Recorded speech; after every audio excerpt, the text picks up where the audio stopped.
Agradeço a todos aí a participação, especialmente aos nossos convidados aqui hoje, que vão dialogar conosco, né, a respeito desse tema que orienta, ou pelo menos deveria orientar corretamente todas as compras públicas no país, que é a nova lei de licitações, e já também vamos falar de uma iniciativa da CEBIC, da COINFRA, de regulamentação através de decreto.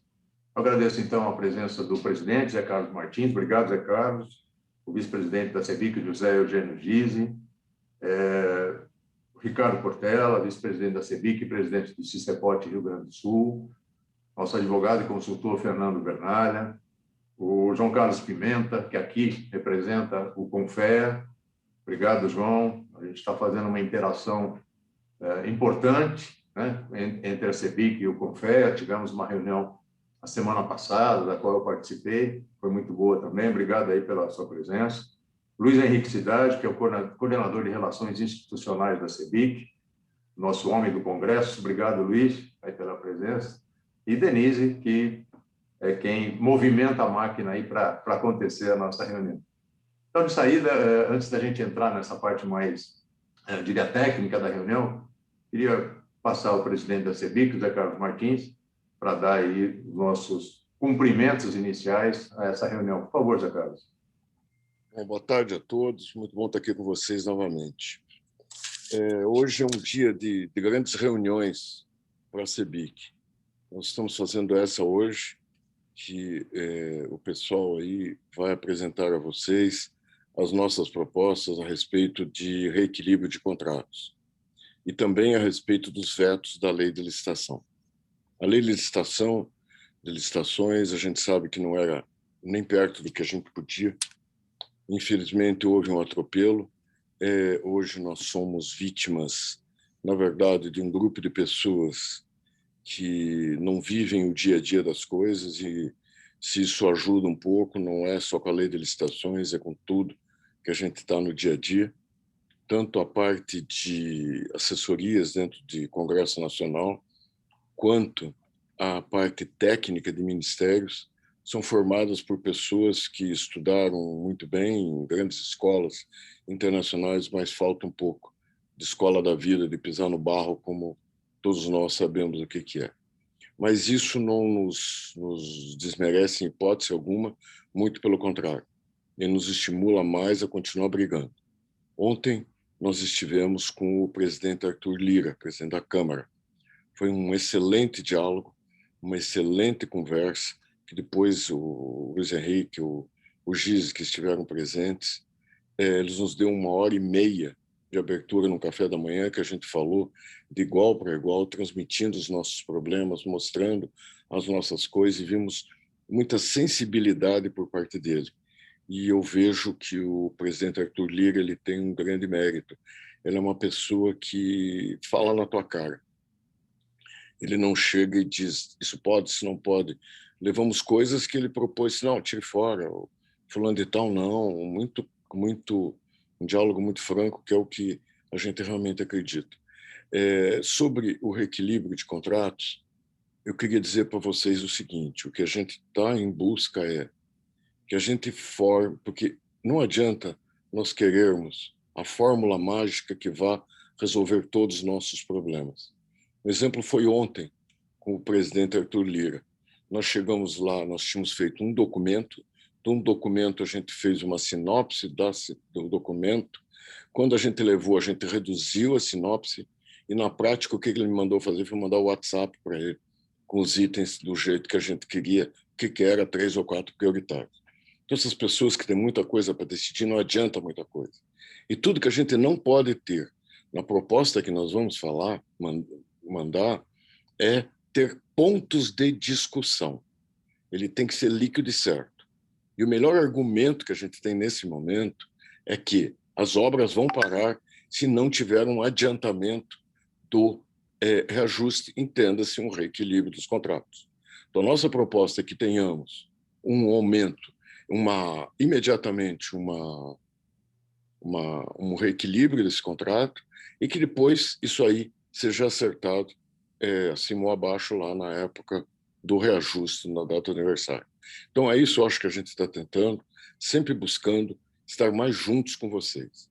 Nós temos aqui, como CEBIC agora, nosso mantra aqui mesmo é que nós temos que informar vocês e temos que defender vocês.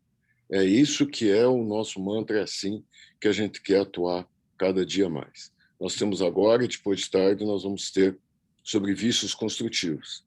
Na quinta-feira, nós vamos ter o deputado Cacá Leão, que foi indicado pelo Arthur Lira como uma pessoa para falar sobre orçamento. A deputada Flávia Arruda, que agora é ministra, né, não sei se Secretaria-Geral, Secretaria do Governo, a deputada Flávia Arruda, se possível, estará conosco ainda nessa quinta-feira. Mas se ela não estiver nessa quinta-feira, ela vai estar na outra quinta-feira, certamente, para falar exatamente desse mesmo assunto, do orçamento, que é um outro que está nos incomodando demais de como é que isso aí vai fazer. E aí eu peço a todos vocês muito cuidado. É muito importante que a gente não seja iludido por conversa fiada de muita gente que tem outros interesses. Para nós, e para o Brasil principalmente, interessa ter dinheiro fazendo obra, fazendo saneamento, casa, pavimentação, todas essas coisas. É muito melhor isso do que pagar salário de máquina pública ineficiente. Isso eu não tenho dúvida nenhuma. Então, cuidado quando vocês caírem nessa conversa, porque tem muita gente com muito interesse nisso que acaba criando toda uma cena e a gente, às vezes, cai na conversa. Nos ajudem a defender as nossas teses. As nossas teses são as melhores para o Brasil e somos convencidos disso. Carlos, eu sei que me estendi demais, não era o que a gente combinou, mas eu tinha que dar esse recado como CEBIC mesmo. E estamos aí, parabéns pelo trabalho de vocês.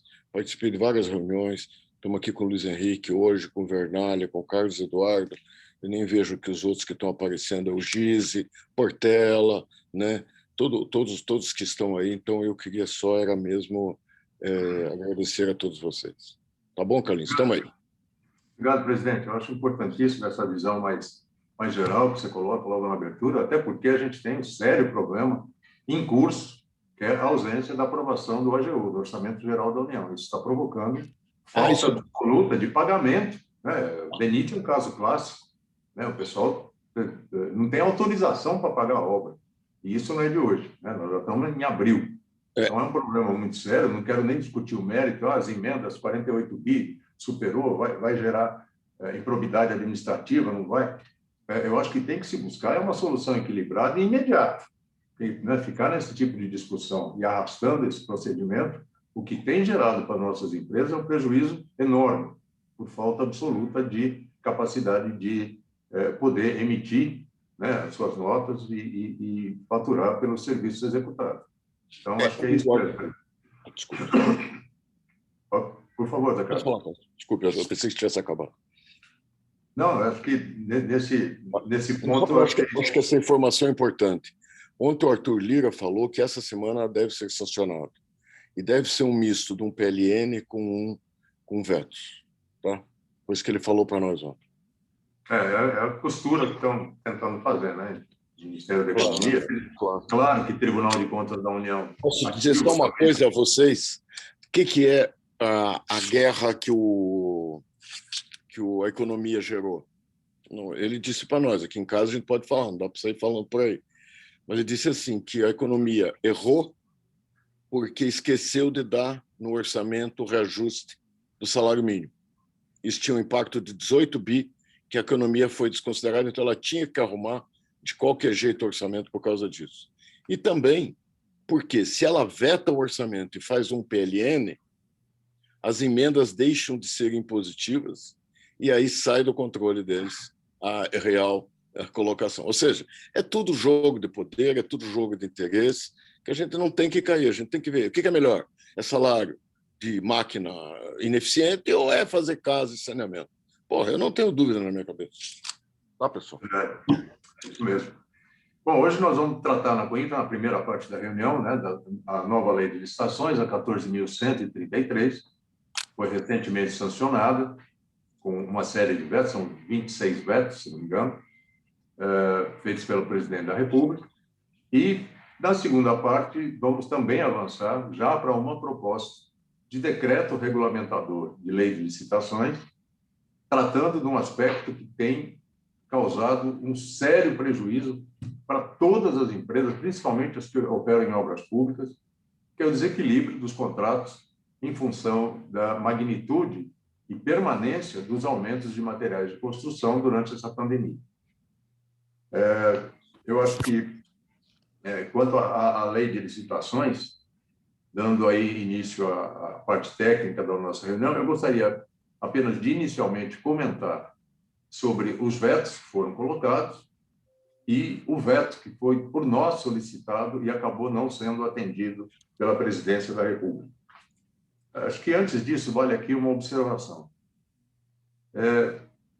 Promulgar uma nova lei de licitações foi uma decisão sem volta do Congresso. Isso, tanto no Senado quanto na Câmara dos Deputados, essa decisão de uma nova lei de licitações, ela existiu desde o primeiro momento. Eu falo aqui desde 2007, quando o presidente Lula colocou, em caráter de emergência, um projeto de lei de licitações. Eu falo isso porque a gente ouve bastante que era preferível manter a Lei 8666, de 93, fazendo algum tipo de ajuste ou modernização dessa lei. Independente de concordar ou não com isso, esse era um caminho que nunca existiu no Congresso. Nunca existiu. Quem tratou disso com deputados, com senadores, com assessoria, era impossível esse caminho, embora a gente tenha colocado, num determinado momento, que poderia ser uma opção. Então, para nós, da CEBIC, era participar das discussões de uma nova lei ou ficar de fora das decisões, das conversas da nova lei.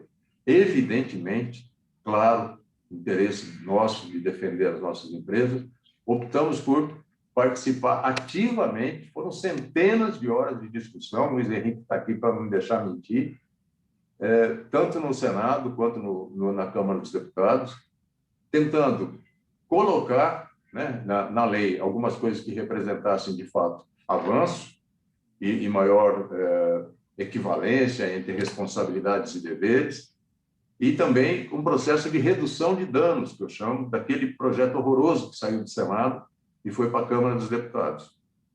Quando eu falo redução de danos, eu cito até um exemplo. Seguro-garantia, quando saiu do Senado, era 100% do valor da obra. Essa era a solução encontrada no Senado inicialmente para mitigar ou excluir todos os problemas que poderiam acontecer com a obra pública. 100% do valor da obra. Depois de horas, são dezenas de horas de discussão, a gente chega num escalonamento, né, que é a forma como está hoje na lei, 5%, 10% e até 30%, dependendo do porte da magnitude do projeto e da obra. Então, assim, era só para deixar claro que não foi uma opção da CEBIC instituir ou criar uma nova lei de licitações. Isso estava posto no Congresso. Ou a gente participaria das discussões ou ficaríamos de fora dela.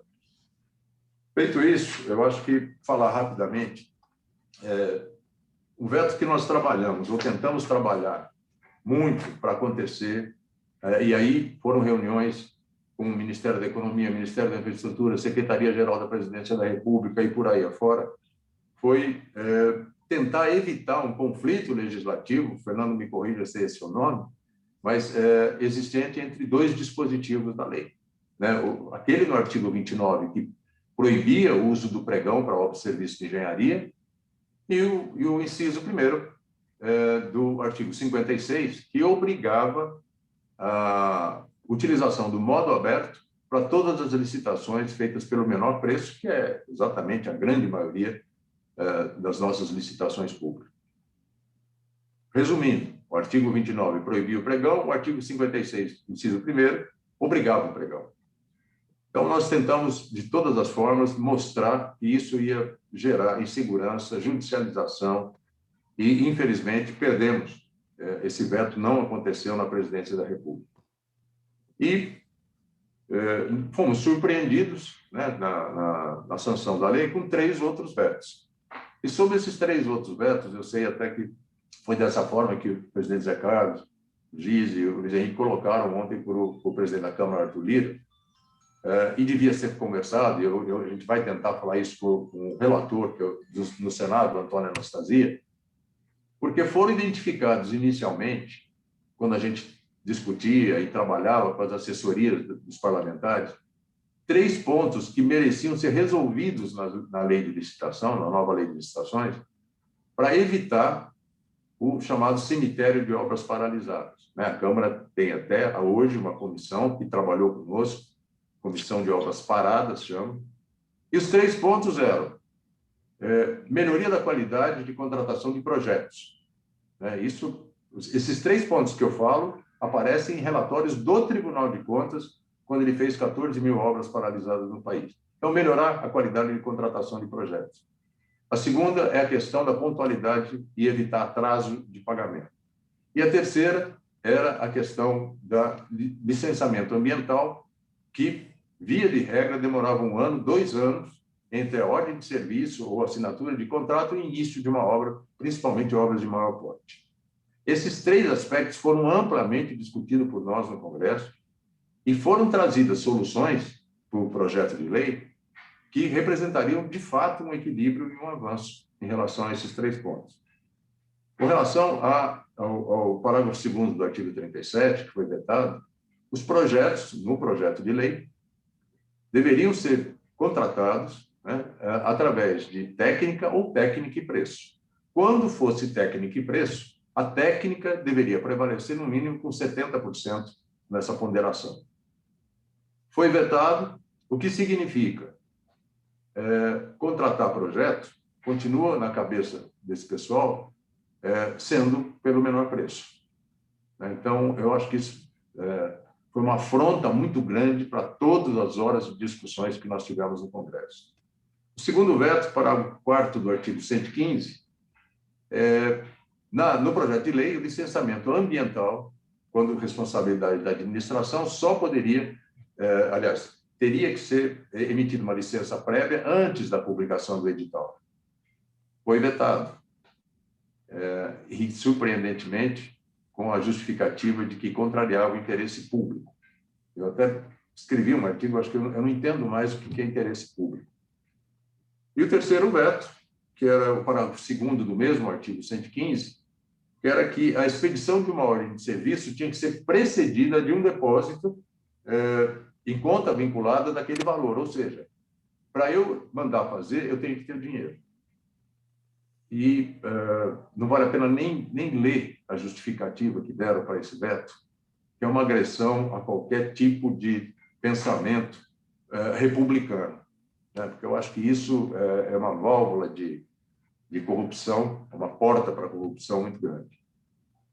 Mas a intenção era essa, era garantir que existiam recursos quando você manda fazer uma obra.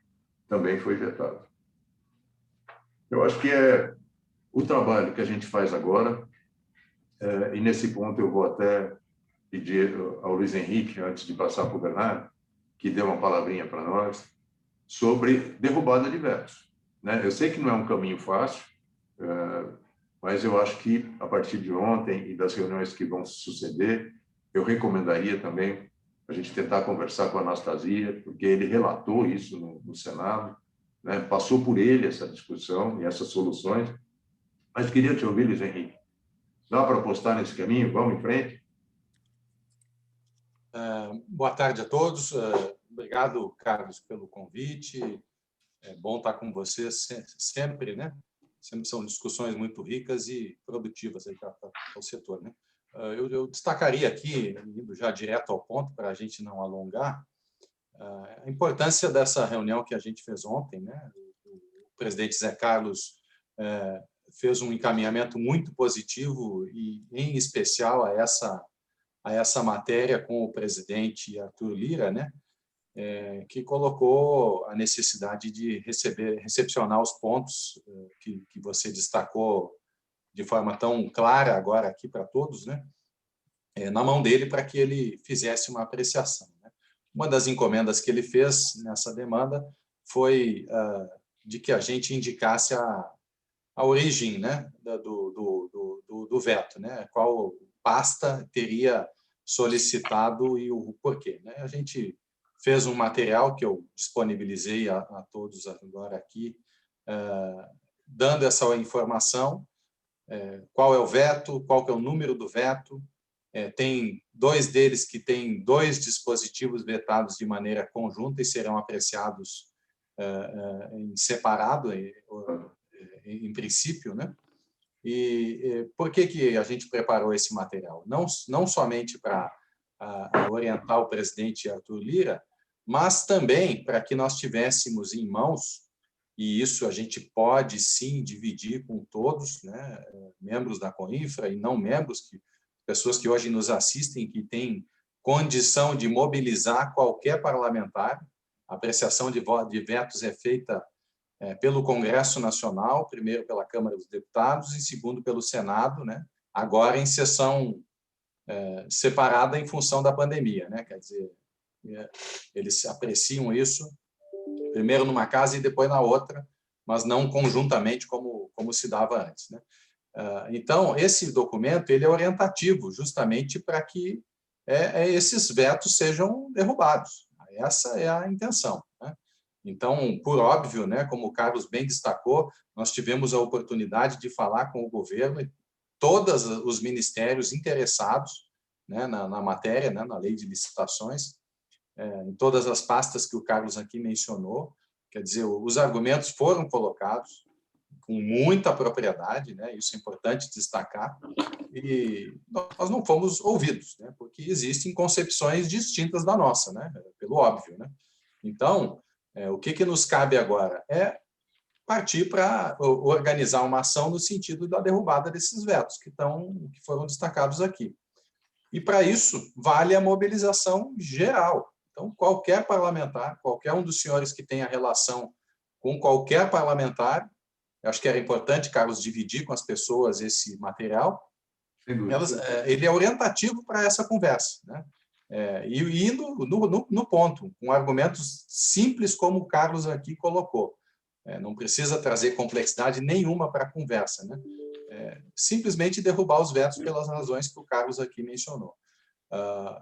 Além disso, por óbvio, né, nós vamos fazer toda a articulação aqui necessária, né, mobilizando as lideranças partidárias, as assessorias técnicas, né, dessas lideranças e também dos parlamentares, bem como enviaremos também diretamente a todos os parlamentares o documento, né, pleiteando exatamente a derrubada desses vetos, né. Então, esse é o caminho, essa é a ação, né? Não existe preferência ou precedência sobre isso, né? O importante é a decisão está na mão dos parlamentares, né? O Poder Executivo exerceu o seu papel, negativo na nossa percepção, mas cabe ao Congresso derrubar esses vetos, né? Ou não. Então, e a nós cabe a mobilização e levar o argumento concreto, né, objetivo, para que eles tomem a decisão, né? Esse documento é orientativo. Essa mensagem que o Zé Carlos mencionou aqui é importante destacar, né? Conversem com o deputado, mandem esse material que o Carlos vai dividir e depois façam uma mensagem bem simplesinha e mandem no WhatsApp do cara de novo na hora da votação, né? Colocando esses pontos que foram aqui mencionados. Acho que o caminho é esse, Carlos. Vamos trabalhar ao máximo para que a gente consiga reverter. Em não revertendo, nos cabe ainda, né, em sequência disso, propor novas regulações sobre a matéria que contemplem esses pontos novamente. Quer dizer, o processo legislativo é esse, né? O processo de formulação das políticas públicas é este. Então, a gente nos cabe não dando certo isso, vamos perseguir aí o veto que você mencionou, que nós não fomos contemplados, e o reestabelecimento do texto, no caso do negativo, em relação à derrubada desses outros, dos textos previstos nesses outros 3 vetos. Esse é o caminho. Ok. Ok, Luiz, obrigado. Você até citou um ponto que é importante a gente saber.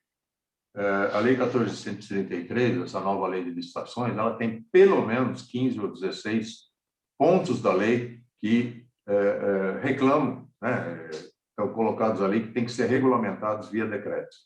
Tem até mais, mas assim, de importância, eu diria, está mais ou menos entre 10 e 15 pontos ali que já estão prevista a regulamentação através de decreto. E não tenha dúvida, nós vamos comentar que hoje já é um primeiro ponto, né, nossa proposta, que era a parte de reequilíbrio, mas já estamos trabalhando, né, e o Fernando pode até colocar rapidamente isso depois, nas propostas de regulamentação de vários pontos da lei através de decreto.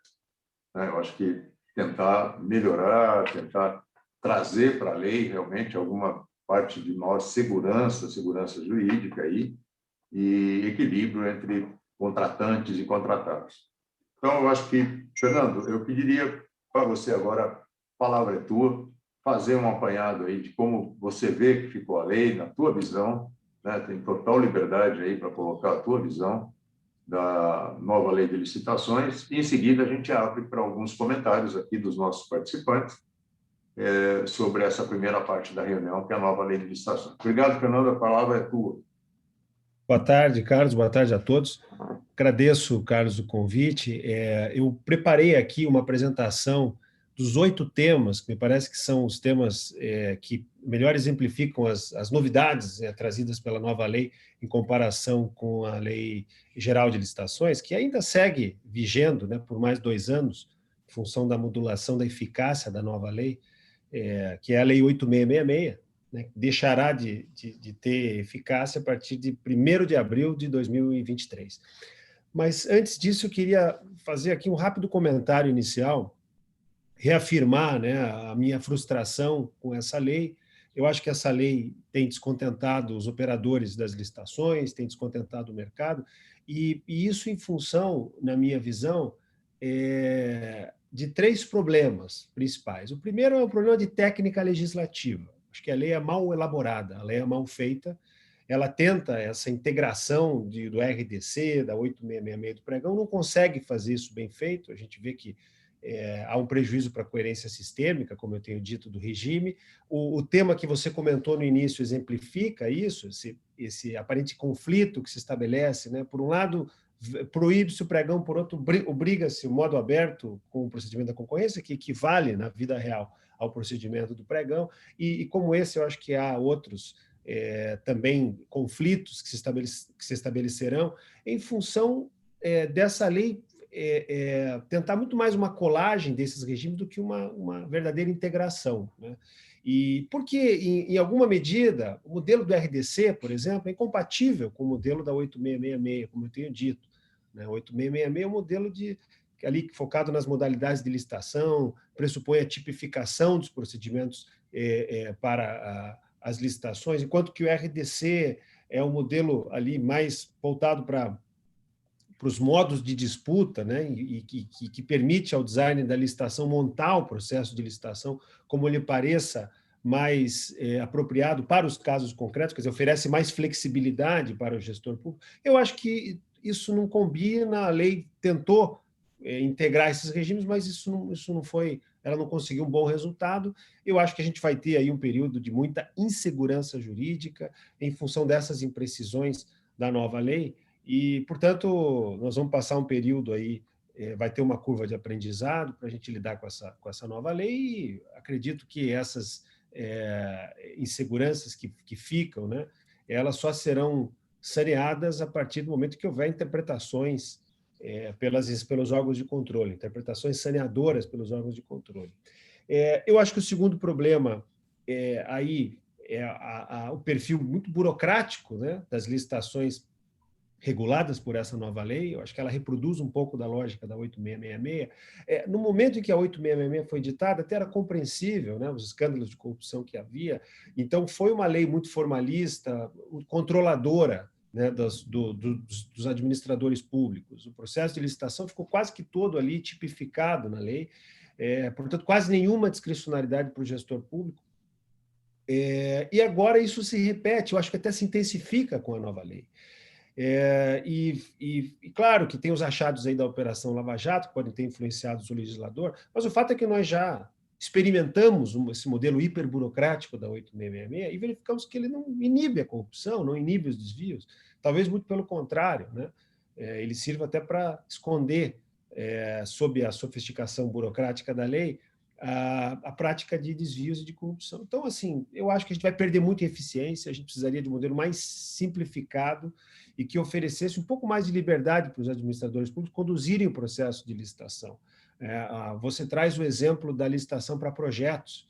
Eu acho que é um exemplo disso, né? Você vai selecionar projeto, tem que fazer uma análise técnica, uma avaliação de técnica, né? Eu acho que ela é prevalente em relação à avaliação de preço.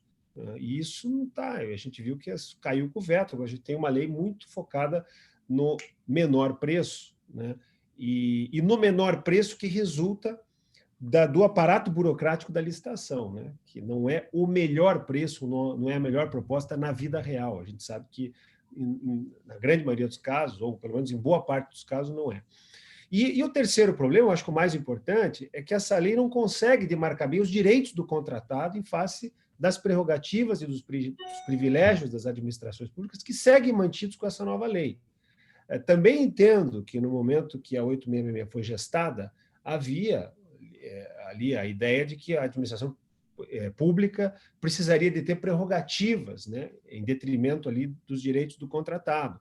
Era um modelo, inclusive, inspirado no Decreto-Lei 2.300, que era a legislação anterior.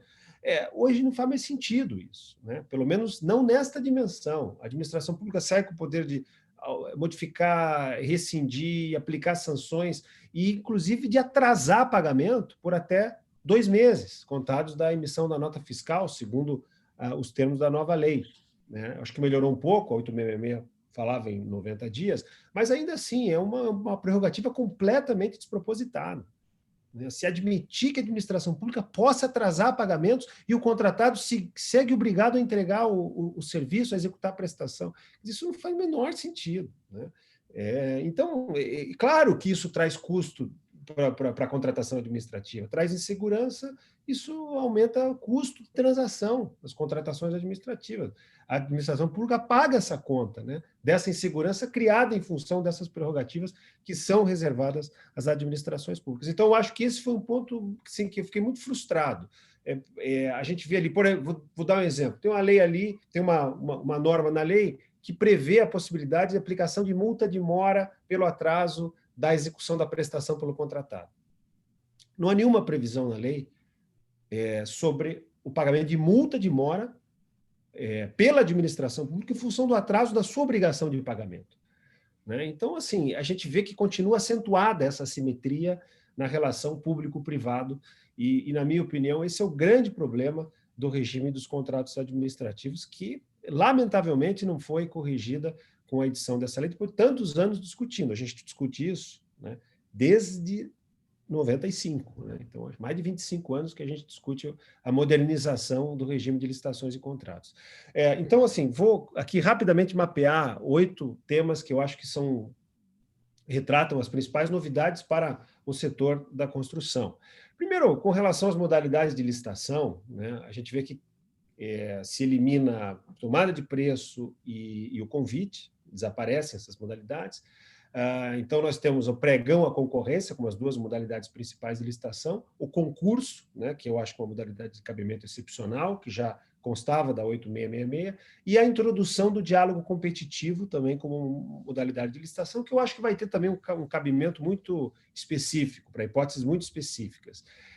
Rotineiramente, o que nós teremos é o pregão e a concorrência. O pregão não foi regulado pela lei, né? Se a gente tentar interpretar ali qual é o procedimento do pregão, as diferenças entre o pregão e a concorrência, nós não conseguimos enxergar nenhuma diferença. A lei remete tanto o processamento do pregão quanto a da concorrência para o mesmo artigo, que é o artigo 17, que estabelece ali o rito procedimental comum do pregão e da concorrência. Então, eles têm, sob os termos da lei, o mesmo procedimento. E não há nenhuma regulação sobre o pregão, né? A gente sabe o que é pregão por conta da 10.520, das regulamentações, etc. Mas não há, dentro, né, no conteúdo normativo da nova lei, não há nenhuma disciplina sobre o procedimento do pregão. Acho que isso vai ser, provavelmente, objeto de regulamentação. E há, por outro lado, a institucionalização da inversão das fases. Então, segundo a cronologia procedimental, teremos antes a fase de julgamento de propostas e depois a fase de habilitação. Então, a concorrência, né, tendo um procedimento equivalente ao do pregão, pressupondo-se essa institucionalização da inversão das fases e considerando-se que o modo aberto, como você comentou, passa a ser obrigatório, quando o critério de julgamento for o maior desconto, o menor preço, o que nós teremos na vida real é a equivalência, né, entre o pregão e a concorrência sob o modo aberto, que passa a ser obrigatório nessas hipóteses. E aí, Carlos, faz muito sentido o teu inconformismo quanto a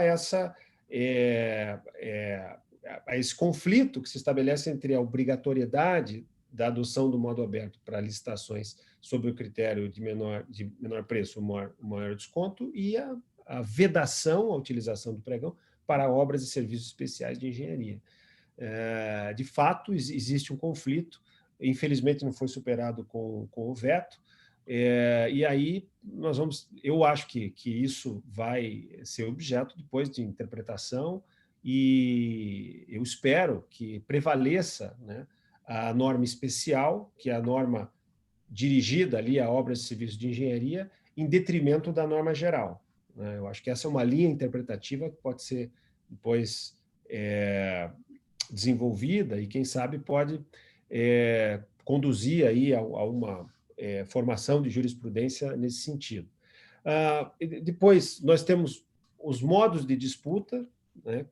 Modo aberto ou modo fechado, ou a combinação de ambos, com essas duas ressalvas, né? Se proibiu o modo aberto para o critério de técnica e preço, e se proibiu o modo exclusivamente fechado, como eu disse, quando o critério de seleção for maior preço ou maior desconto.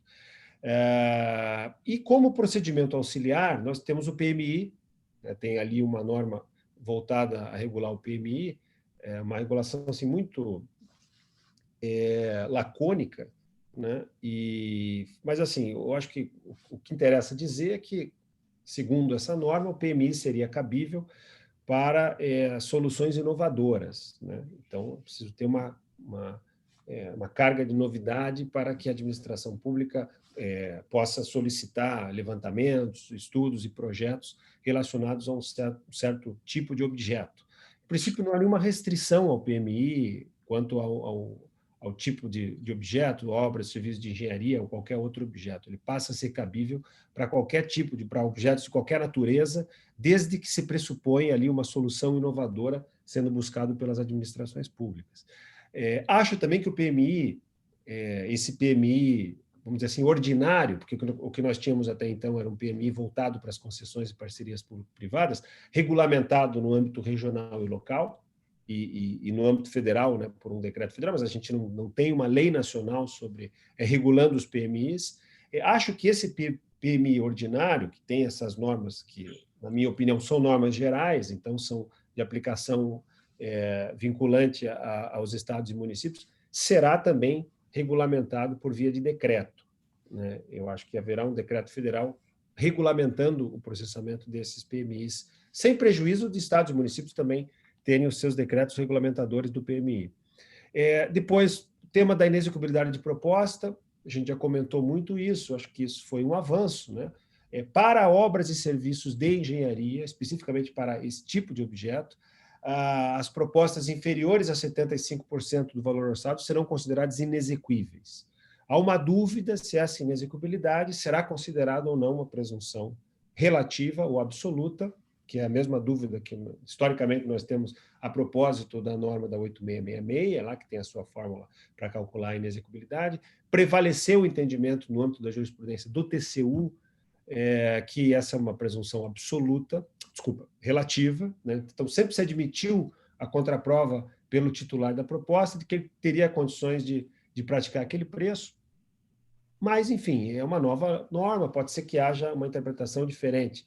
Eu acredito que tenderá a prevalecer essa linha de entendimento, que é uma jurisprudência histórica do TCU. E também outro avanço, né, ali, essas normas funcionam para mitigar o risco da precarização das propostas, especificamente para licitações de obras civis de engenharia, as propostas inferiores a 85% do valor orçado exigirão uma garantia adicional quando da celebração do contrato, no valor correspondente à diferença entre o valor orçado e o valor da proposta. Então, abaixo de 75% é considerado inexequível e abaixo de 85% exige-se uma garantia adicional. Quanto aos regimes de execução, né, eu acho que o ponto a ser destacado aqui é a contratação semi-integrada. Contratação integrada, a gente já conhecia do RDC, e a contratação semi-integrada, né, que veio agora para dentro do regime geral, a gente já tinha isso na lei das estatais, que é um regime em que a administração pública elabora o projeto básico, disponibiliza o projeto básico para licitação, mas há parcelas do projeto básico que podem ser alteradas. Na verdade, não é que há parcelas do projeto básico que podem ser alteradas, com a autorização da administração pública, o projeto básico poderá ser alterado, né, para aperfeiçoamentos metodológicos e tecnológicos, mediante proposta do contratado. Eu digo isso porque tem uma outra norma na lei que prevê ali a distribuição de riscos, que quando estabelece a distinção entre obrigações de resultado e obrigações de meio, né, prevê que, no caso das obrigações de resultado, há parcelas, né, definidas que podem ser alteradas pelo contratado. Eu acho que aqui são hipóteses independentes. Uma coisa é a contratação semi-integrada, em que, sob a autorização da administração pública, o contratado poderá alterar o conteúdo do projeto. Na minha interpretação, isso cabe para qualquer solução do projeto básico, desde que haja autorização pela administração pública. Foi essa interpretação que eu fiz, extraída da leitura ali daquele dispositivo. E, quanto a essas obrigações de resultado, elas podem eventualmente ser previstas em qualquer tipo de objeto, né, em qualquer licitação, quer dizer, não precisa ter um regime de execução de contratação semi-integrada, e uma vez delimitado no edital e no contrato a parcela que possa ser alterada depois pelo contratado, o contratado vai poder alterar essas parcelas, independentemente da autorização da administração pública. Portanto, estou aqui interpretando que, independentemente do regime de execução, se o edital e o contrato previu parcelas alteráveis do projeto, essas parcelas podem ser alteradas ao longo da execução do contrato, para aperfeiçoamentos metodológicos e tecnológicos.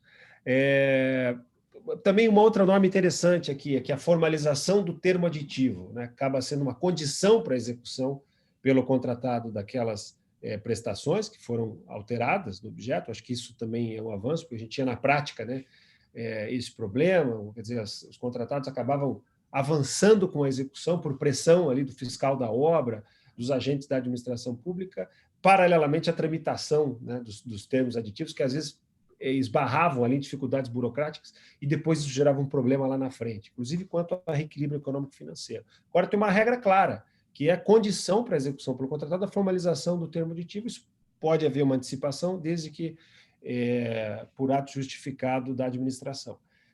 Depois, quanto aos procedimentos de medição e pagamento, eu acho que também tem uma previsão mais específica do que a Lei 8666 quanto a isso, quer dizer, o contrato, embora já houvesse na Lei 8666 uma menção ali aos critérios de medição, né, a periodicidade da medição, etc. Mas essa lei tem uma previsão mais específica sobre isso, quer dizer, o contrato vai ter que ter ali todo o procedimento de medição, prazo de medição, prazo para pagamento, né, e também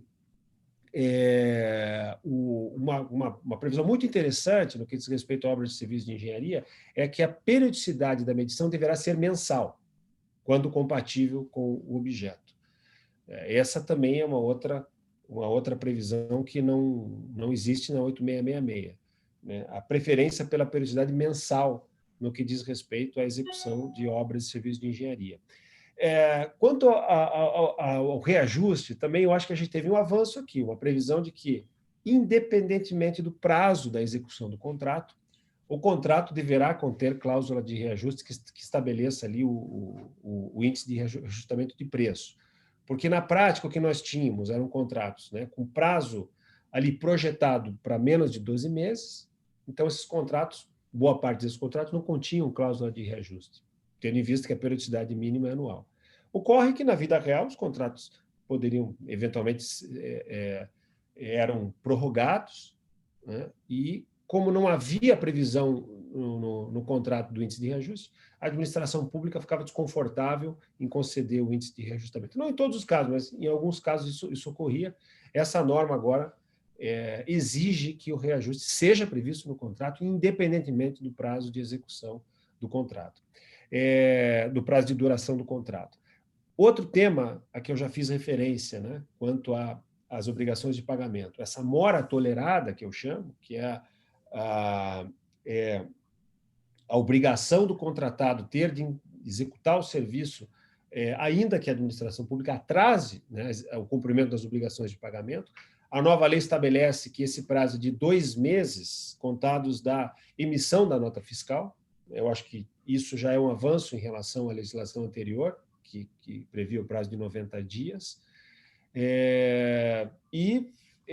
Aí, quanto também ao reajuste, ao reequilíbrio econômico-financeiro, né, e distribuição de riscos aqui, ficando ainda no tema das obrigações de pagamento, reajuste e reequilíbrio econômico-financeiro.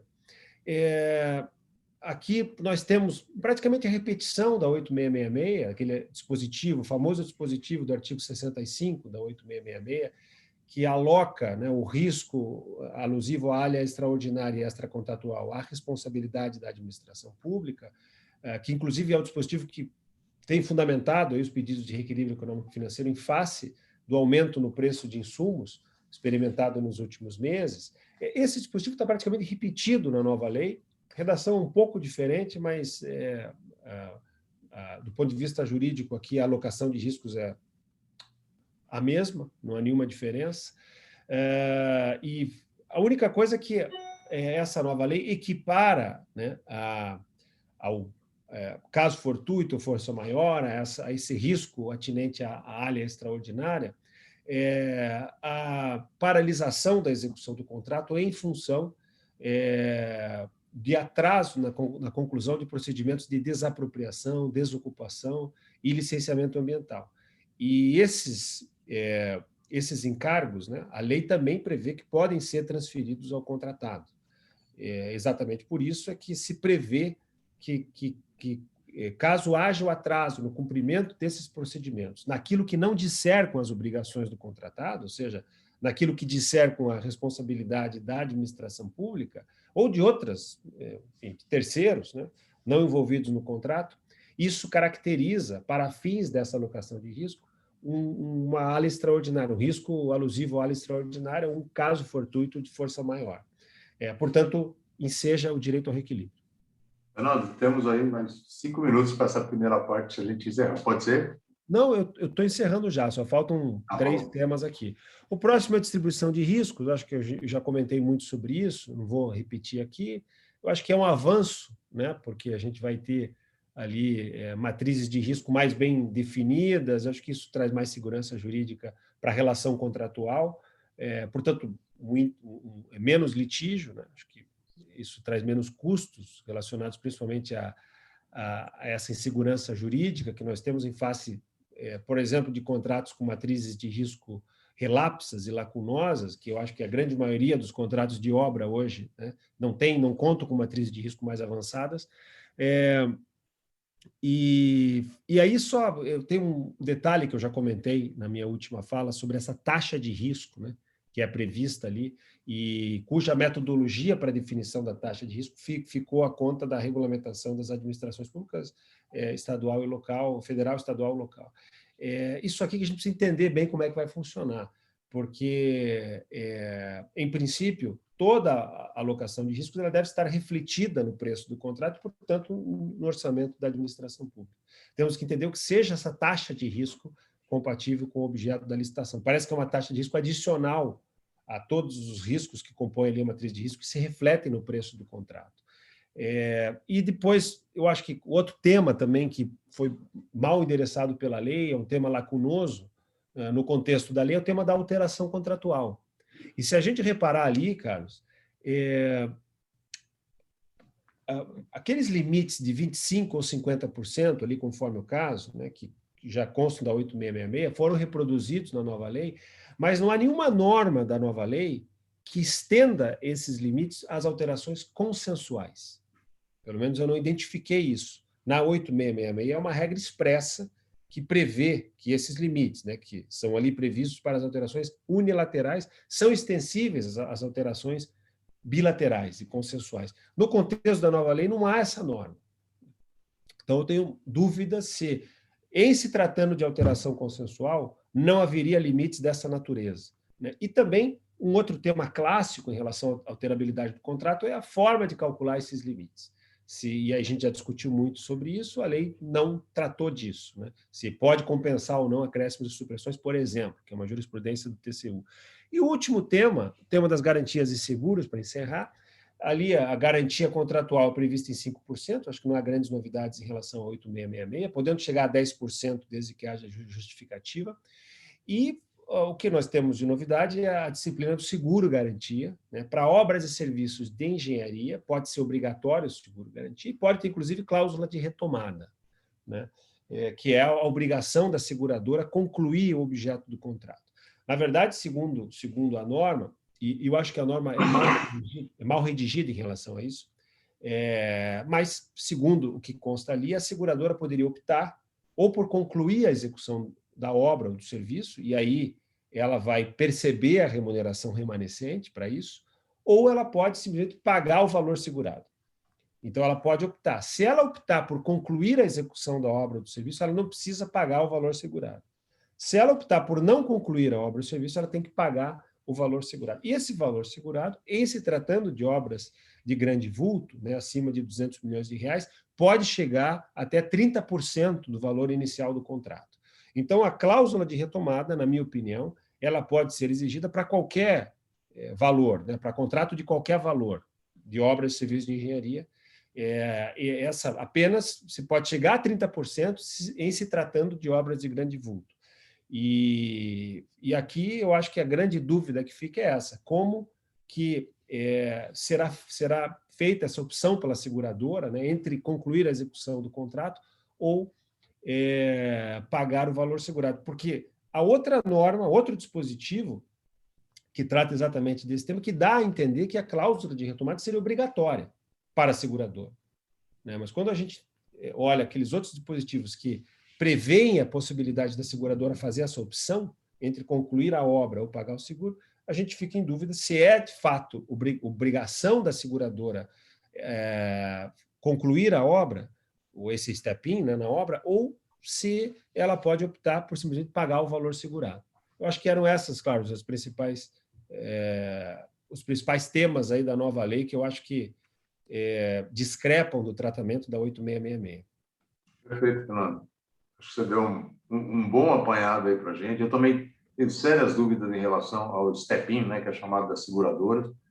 Eu acho que a seguradora, para assumir esse papel, né, não pagar o prêmio, mas sim terminar a obra, ela tem que ter um processo de acompanhamento da evolução do contrato e da obra, e eu não sei se a seguradora, aliás, sei que elas não têm engenharia e equipe técnica preparadas para você assumir esse papel, né, de trabalhar junto com a construtora na execução do contrato.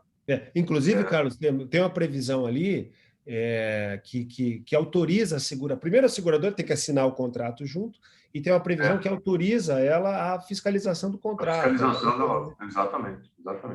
E a gente já sabe, acho que o Luiz Henrique lembra bem disso, um dos players das nossas discussões todas no Congresso era o pessoal das seguradoras, né? E eles tinham uma resistência muito grande a isso por não estarem preparados, não ter esse produto, né? Eu vou ouvir nossos convidados agora sobre essa apresentação, né, seus comentários mais gerais aí. Só acho também, Fernando, que eu tenho uma grande preocupação com um capítulo inteiro dessa lei sobre as punições e penalidades, da forma como foi colocado. Primeiro, que eu acho desnecessário estar isso na lei de licitações, e segundo, que eu acho que traz mais insegurança para o administrador a partir da forma como está colocado ali. Existem lacunas, existe uma subjetividade muito grande na caracterização do dolo, que gera 4, 8, não sei quantos anos de reclusão. Então, eu acho que o risco do chamado apagão das canetas, medo de decidir, ele se acentua com essa nova lei de licitações. Vamos ouvir o Gizi. Gise acompanhou todo esse processo conosco. Por favor, Gise. Bom, boa tarde a todos. Boa tarde, Carlos, obrigado pelo convite. Primeiro, eu gostaria de falar um pouco sobre a reunião de ontem, tá? Me impressionou muito bem o presidente Arthur Lira, da Câmara, me parece uma pessoa muito antenada, conhece os assuntos e seus encaminhamentos ali.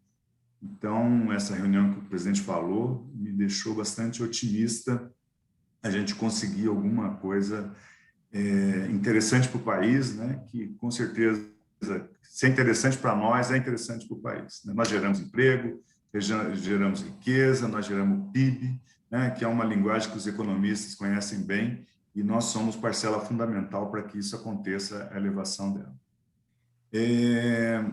Falando um pouco sobre a questão da nova lei de licitações, né?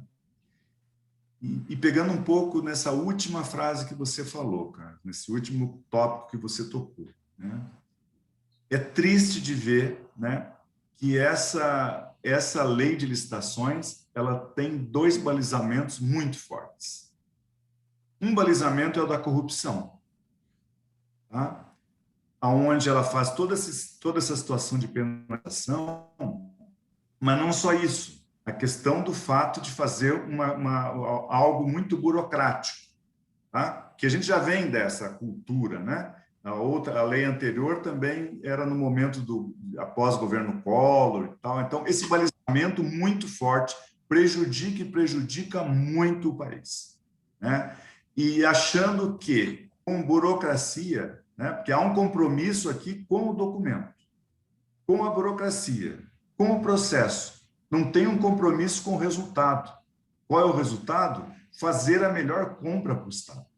Ser ágil nessa compra, gerar menos controvérsias e, com isso, você dá um retorno melhor para a sociedade, né? E mais rápido e melhor, né? Então, esse balizamento é terrível, tá? Então, esse compromisso com a burocracia e não com o resultado, né? Que é o que interessa mais. O outro balizamento também muito forte, que eles já saem do princípio da fragilidade da administração pública. Na medida que eles não aceitam, por exemplo, que já partem do princípio que vão atrasar. Senão, qual a razão de se vetar a questão da vinculação em conta corrente do que vai ser feito?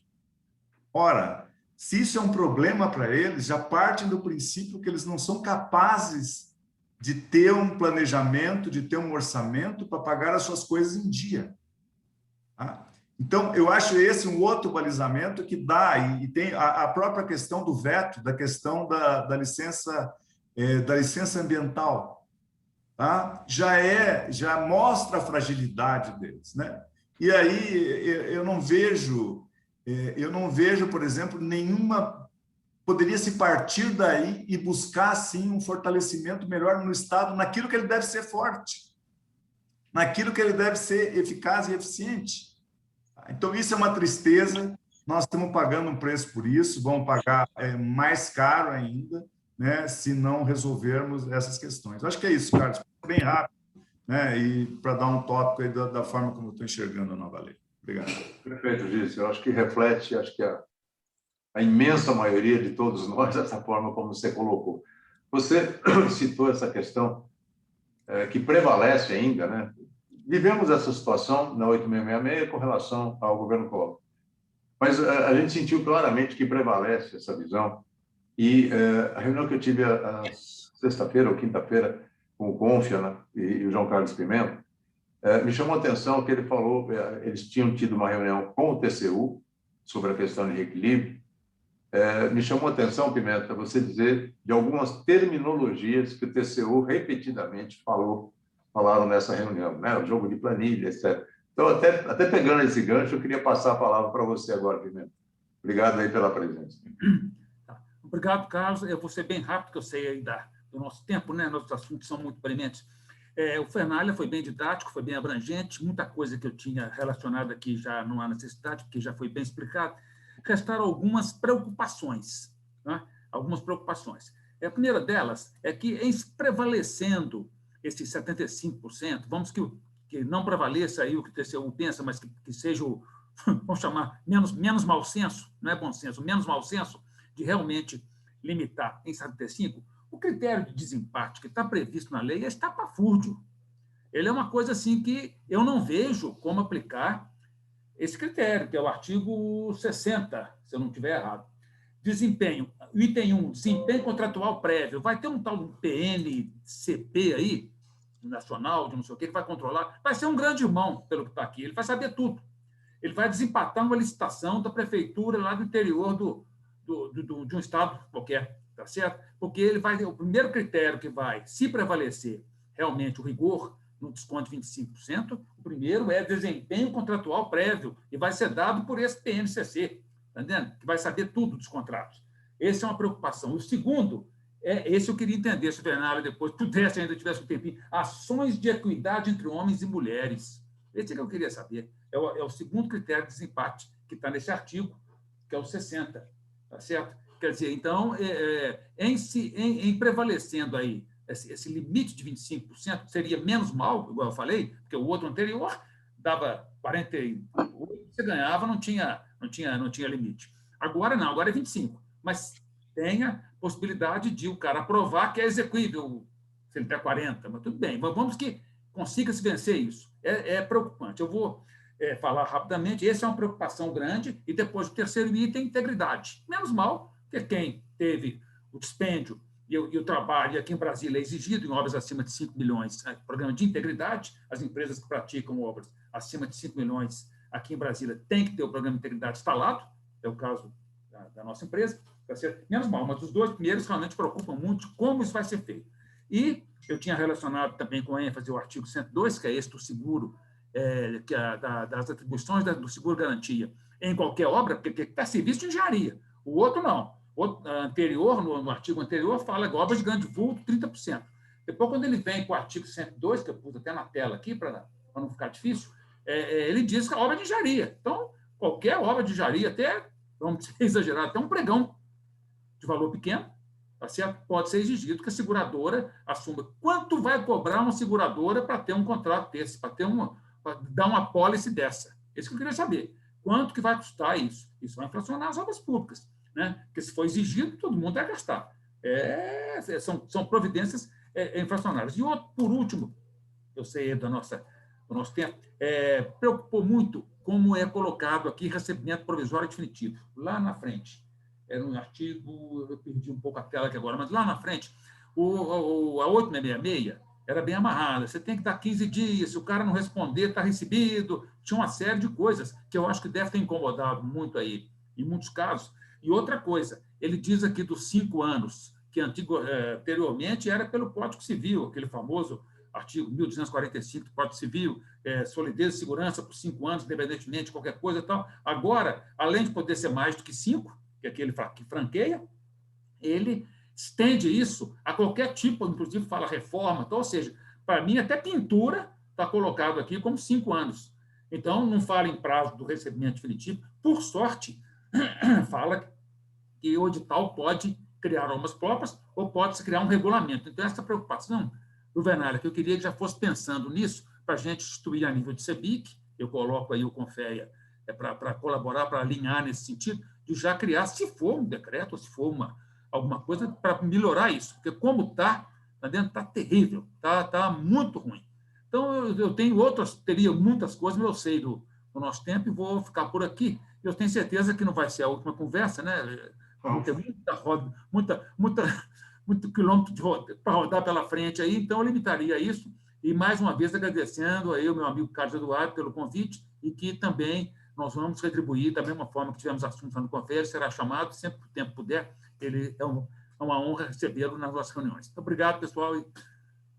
Obrigado, Pimenta. Obrigado a você pelas colocações. Depois vamos ouvir o Portela e depois passo para o Fernando fazer algum comentário em cima do que foi levantado. Sou Ricardo Portela, nosso vice-presidente e presidente do CICEPOT Rio Grande do Sul. Boa tarde a todos. Primeiramente, eu gostaria de colocar que, na realidade, o que o Carlos falou sobre a falta de receptividade dentro do Congresso e entre os prefeitos, em todos os seminários, a 8666, por burocratização, é uma grande verdade, eu enfrentei isso em vários lugares. Mal sabem os prefeitos, os deputados, os gestores, que essa lei ficou muito pior. Nesse ponto, com o Carlos Vernari, exatamente tudo. Ela ficou muito pior. Então, aquilo que eles achavam que a 866 era ruim, de burocrática, e tinha fase para seguir, essa ficou muito pior. Então, nós vamos ter muito mais problemas dela. O ideal é que ela não entrasse em vigor. Tá? Eu vou entrar em alguns pontos aqui que eu acho que vai ser um inferno para nós. Tá? Matriz de risco. Pode que escrever. Vamos botar tudo na matriz de risco. 100%. É tudo na matriz. E o preço, zero. Está tudo no teu preço. Está no SINAP, lá no teu preço unitário.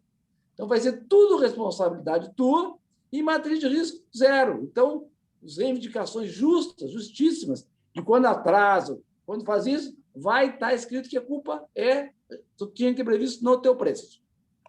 Segundo ponto, questão do pagamento, Bernardo. Eu vou discutir um pouquinho contigo. Não está claro, em lugar nenhum, qual é o prazo a emitir fatura. Porque a emissão de fatura é uma atribuição do fiscal.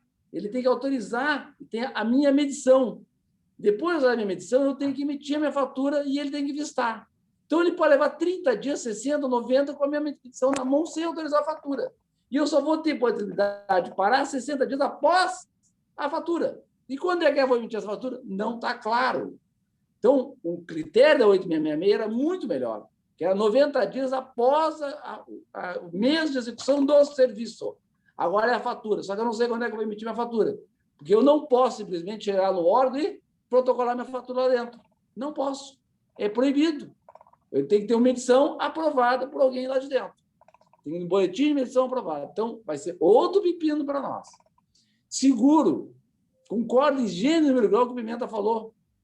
Quero ver as seguradoras darem seguro para tudo isso. Seguradora não tem estrutura de seguro, não tem estrutura de engenharia para fazer obra. Então, se tiver na matriz de risco tudo dentro, mas vou colocar, que assim vai ser o caminho do técnico, se eu prever isso, a seguradora vai ter que intervir. Eles não têm estrutura. O que vão fazer? Se recolher. Vai custar caríssimo esse seguro, ou vão se recolher, ou vão querer garantias reais nossas, equivalentes ao total do seguro deles, ao total da obra. Então, vai ser uma loucura isso aí, e teremos provavelmente uma subida do rating das empresas e um afastamento de médias empresas do certame licitatório. Vai elitizar a contratação de obras públicas. Tá? Crise das canetas. É outro ponto claro que vai acontecer. Porque tem tanta penalidade, conversou com o fiscal tal, sobre uma ideia de imóveis, pode ser interpretação tua lá, de que tu teve influência no edital e o cara já está sendo 8 anos de cadeia, 5 anos de cadeia, reclusão e tudo mais. Então, mais crise da caneta. E o último ponto que eu gostaria de alertar aqui é a questão dos 75%, tá? Que ali está claro, na minha opinião, que é 75% claro, é este. Não é da média das propostas, 75%. Num preço escondido, oculto, bom, é oculto para quem, cara pálida? Né? Talvez seja para 1, para 2, para 10, no primeiro momento seja para todos, daqui a pouco vai ficar sabendo, vai cravar no centavo os 75%. Entende? Então, é um prato, tá?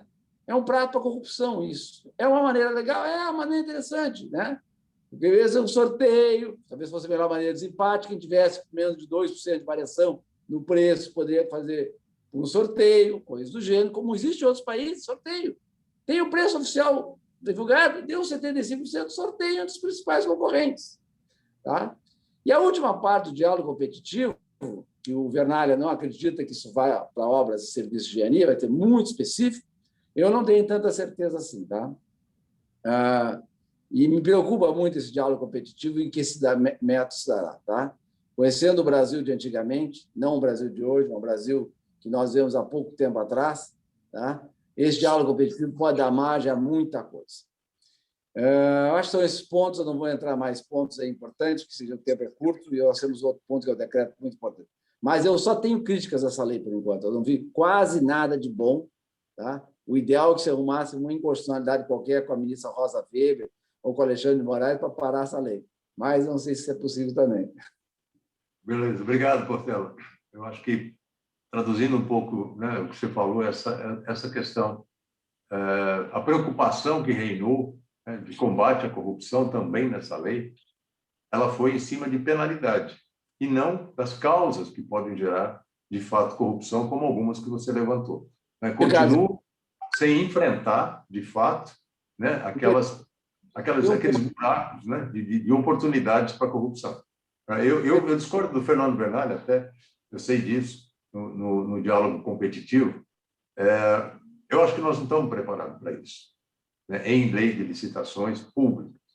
Né? Eu acho que tenho também muito receio em relação à forma como isso vai ser colocado. Né? Foi até brecado uma posição do TCU na lei, estava previsto uma participação do TCU no diálogo competitivo, foi objeto de um dos vetos presidenciais.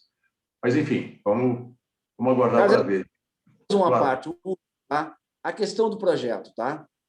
Projeto por pregão é que nem tu contratar cirurgião plástico para tua esposa ou cirurgião cardíaco para ti pelo menor preço.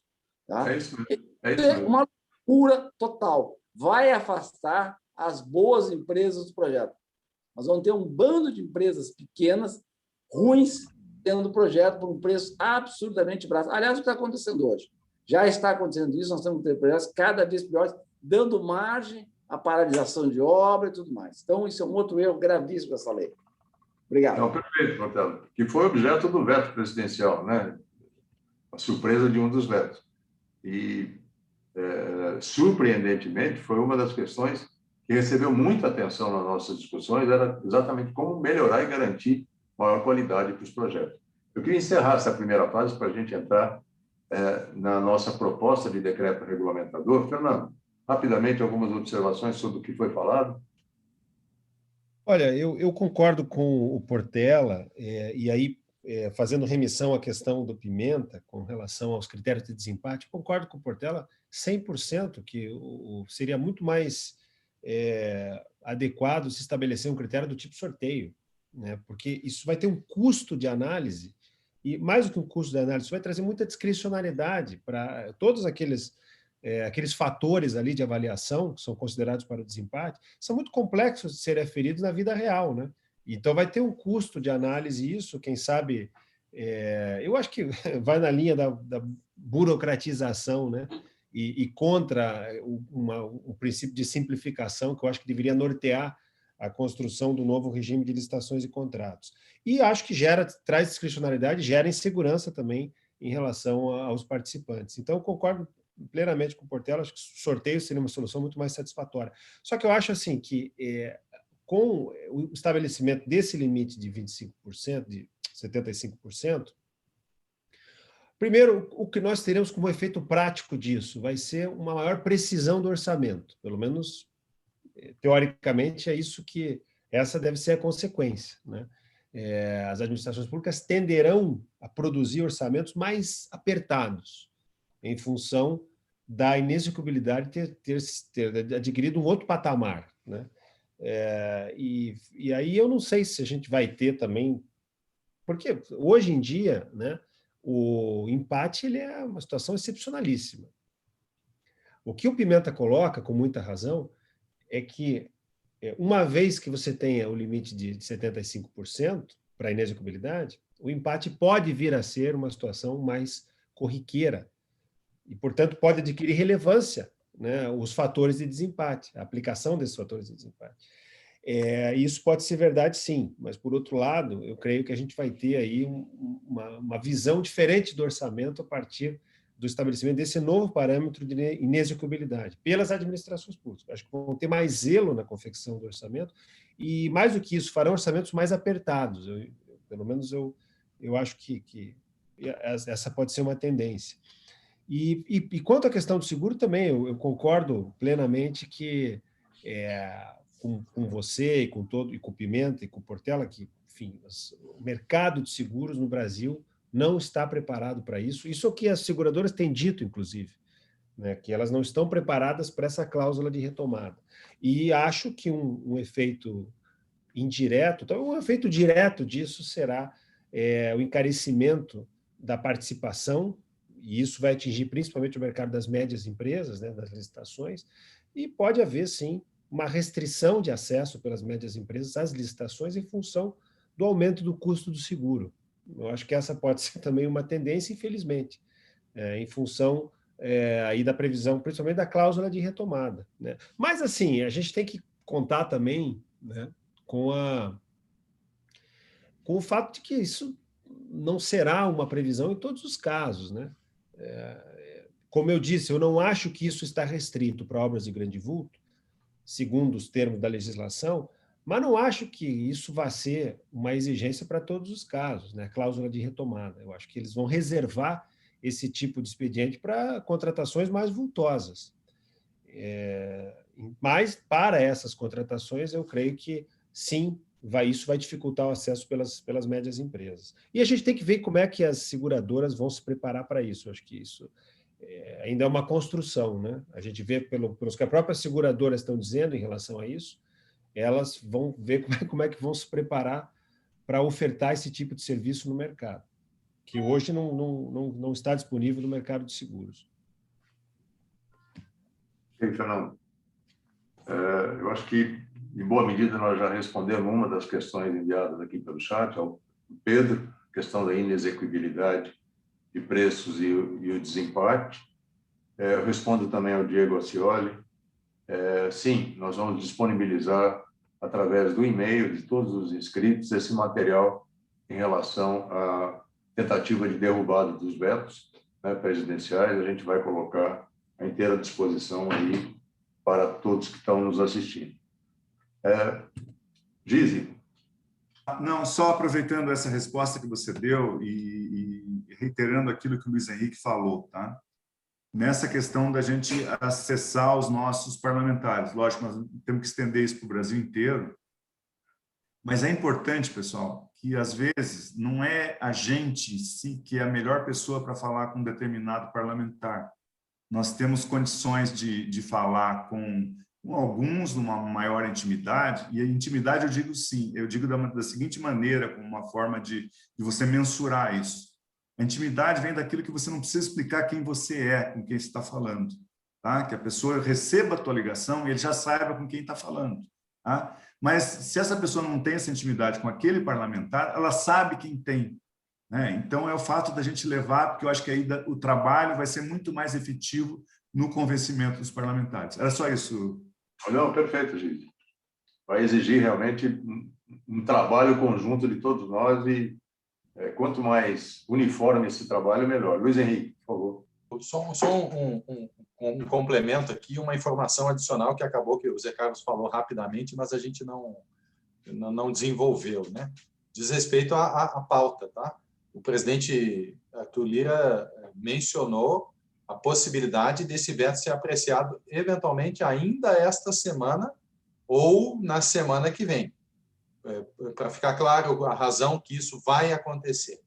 A aprovação do orçamento ela está vinculada a uma pauta que o Congresso Nacional tem e precede, né, a matéria mais antiga, ou seja, vetos que devem ser apreciados precedem a aprovação dos vetos, eventuais vetos do projeto de lei orçamentária. Então, vai acontecer.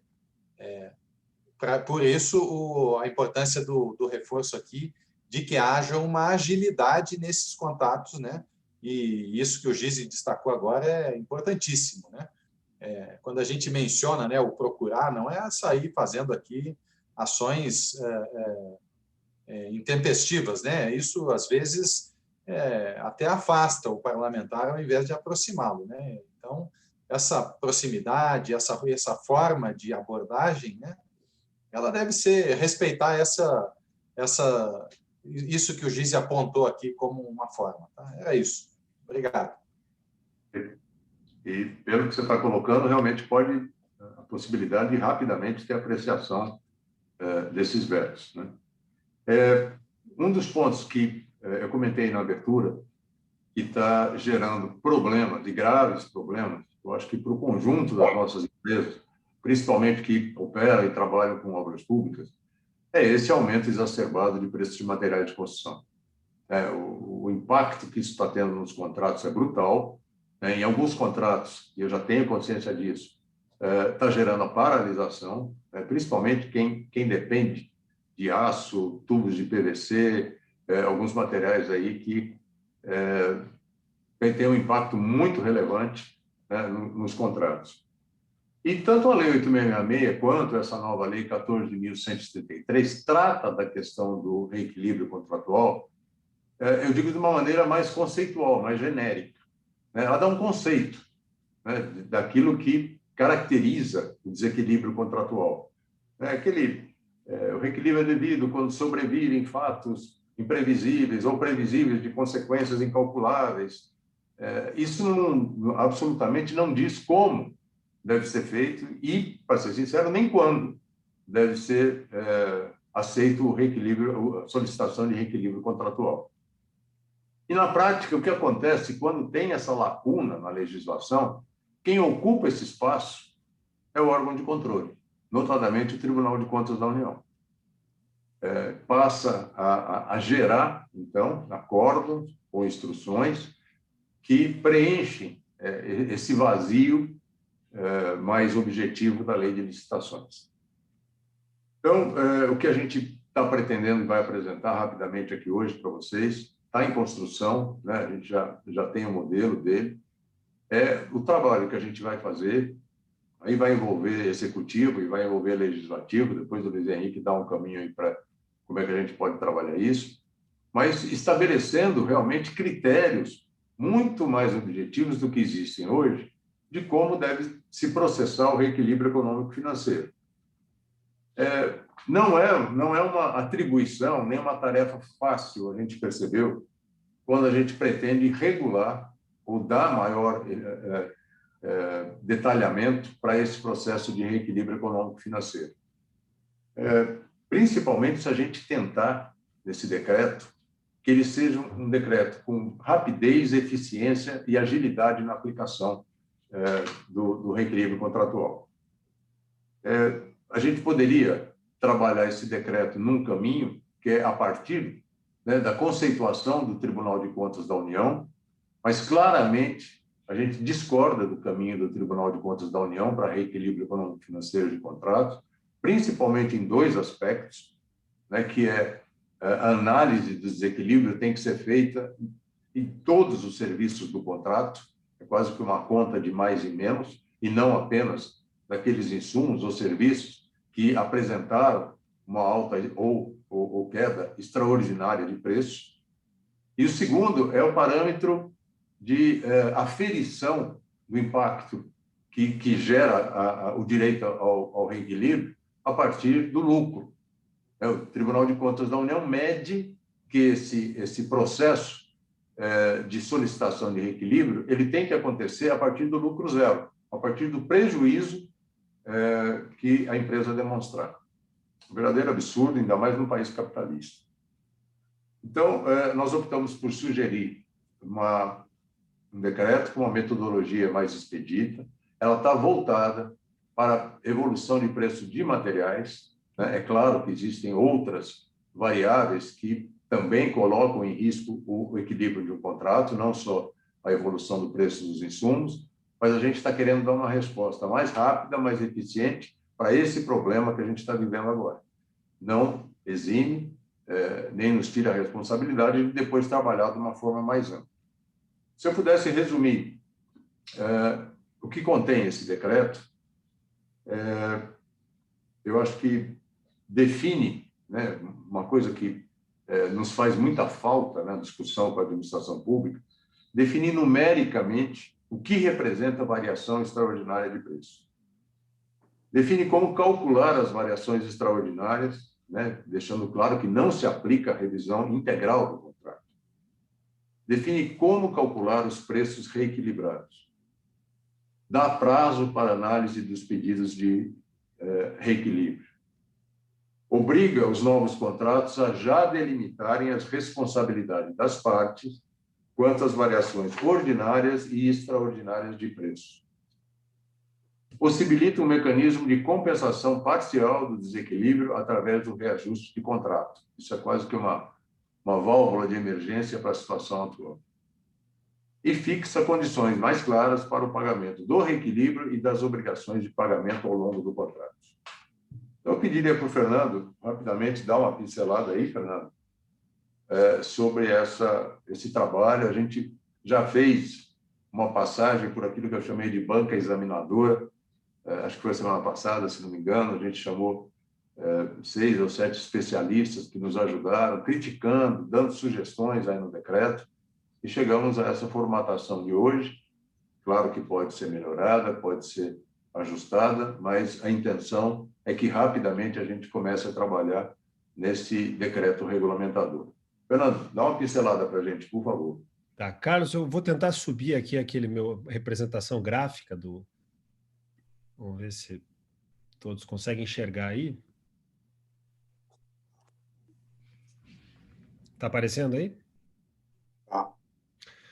Bom, então a ideia, como o Carlos já colocou, né, é a gente preencher a lacuna que existe na legislação sobre os parâmetros aí para a quantificação do reequilíbrio econômico-financeiro.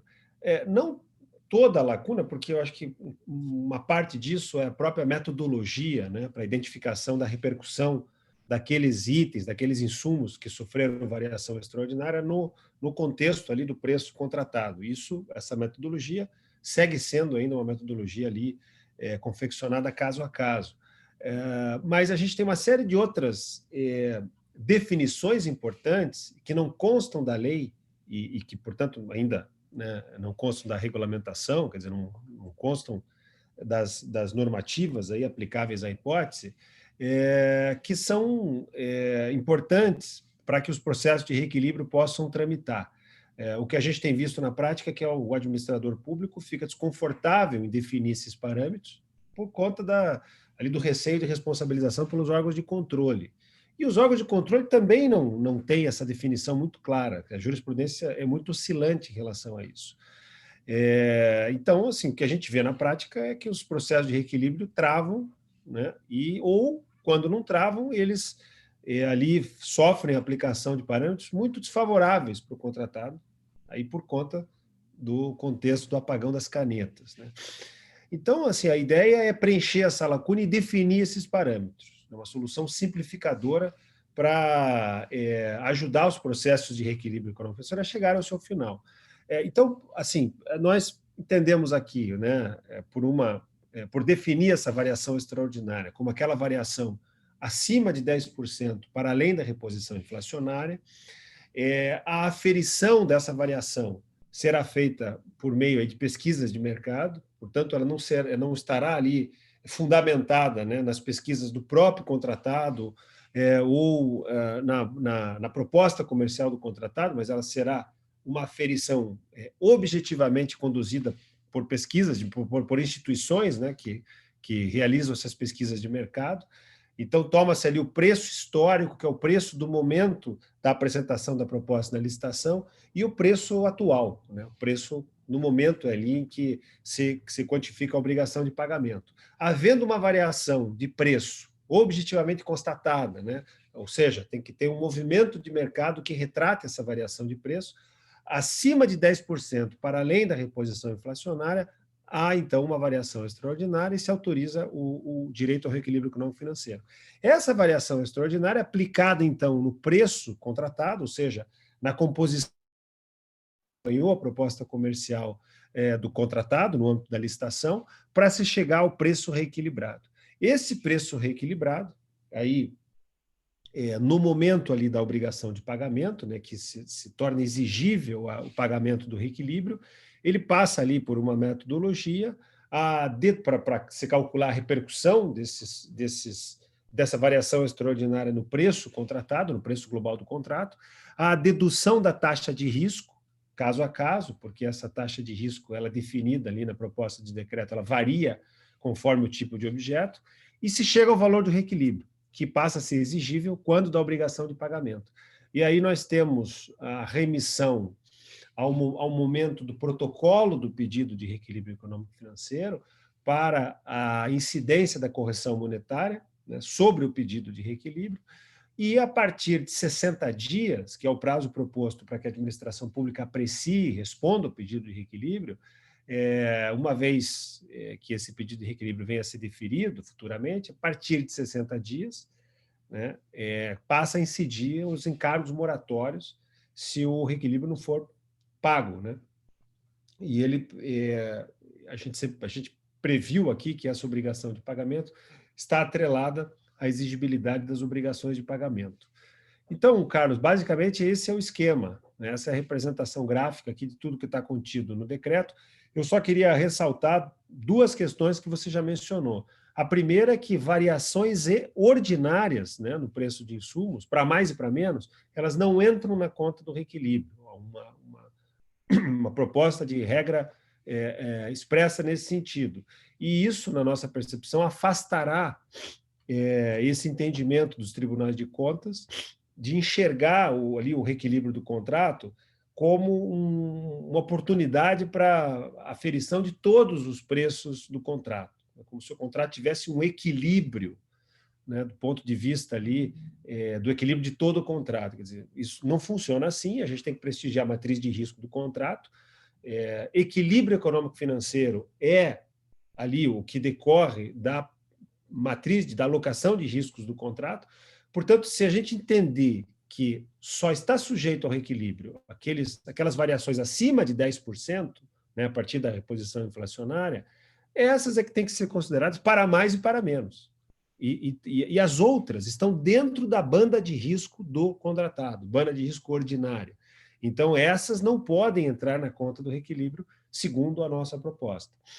E a segunda questão, que o Carlos colocou muito bem, é essa ideia dos controles, aí, dos tribunais de contas, de que tem que haver prejuízo na acepção de ali, subtração de toda a margem de lucro do contratado para que o contratado tenha direito ao reequilíbrio contratual.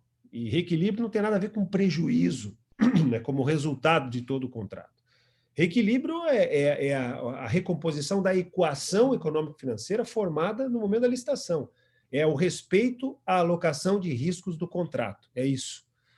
Então, aqui o que nós estamos propondo, né, é um parâmetro para as hipóteses em que o contrato não definir o que é a variação extraordinária, porque o contrato pode definir. A própria Lei 8666 ela tem essa previsão.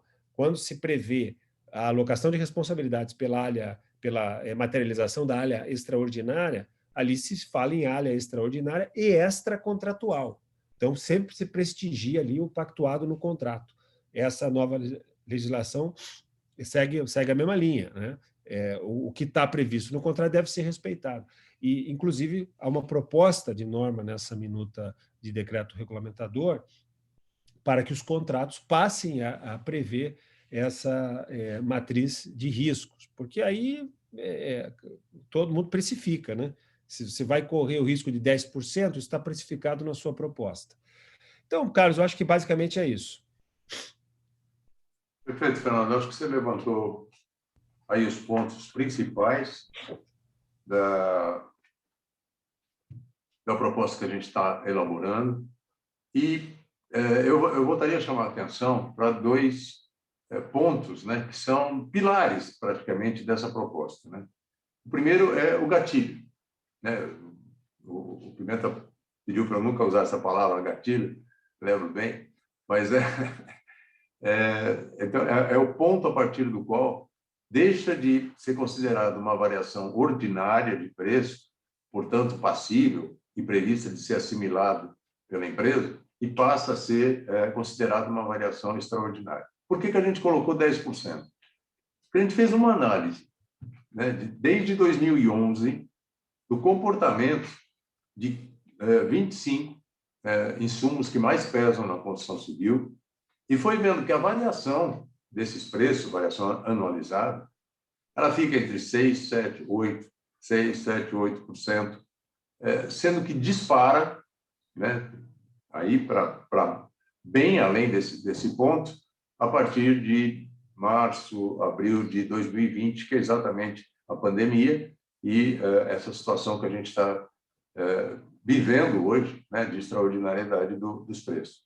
Era preciso a gente fazer um corte, né, colocar um ponto Então, a gente, baseado nesse levantamento, colocou os 10%. O 10% ele vem descontado, evidentemente, o reajuste que já foi aplicado, né, no contrato que está há 2, 3 anos, é o que vem além daquilo que foi reajustado.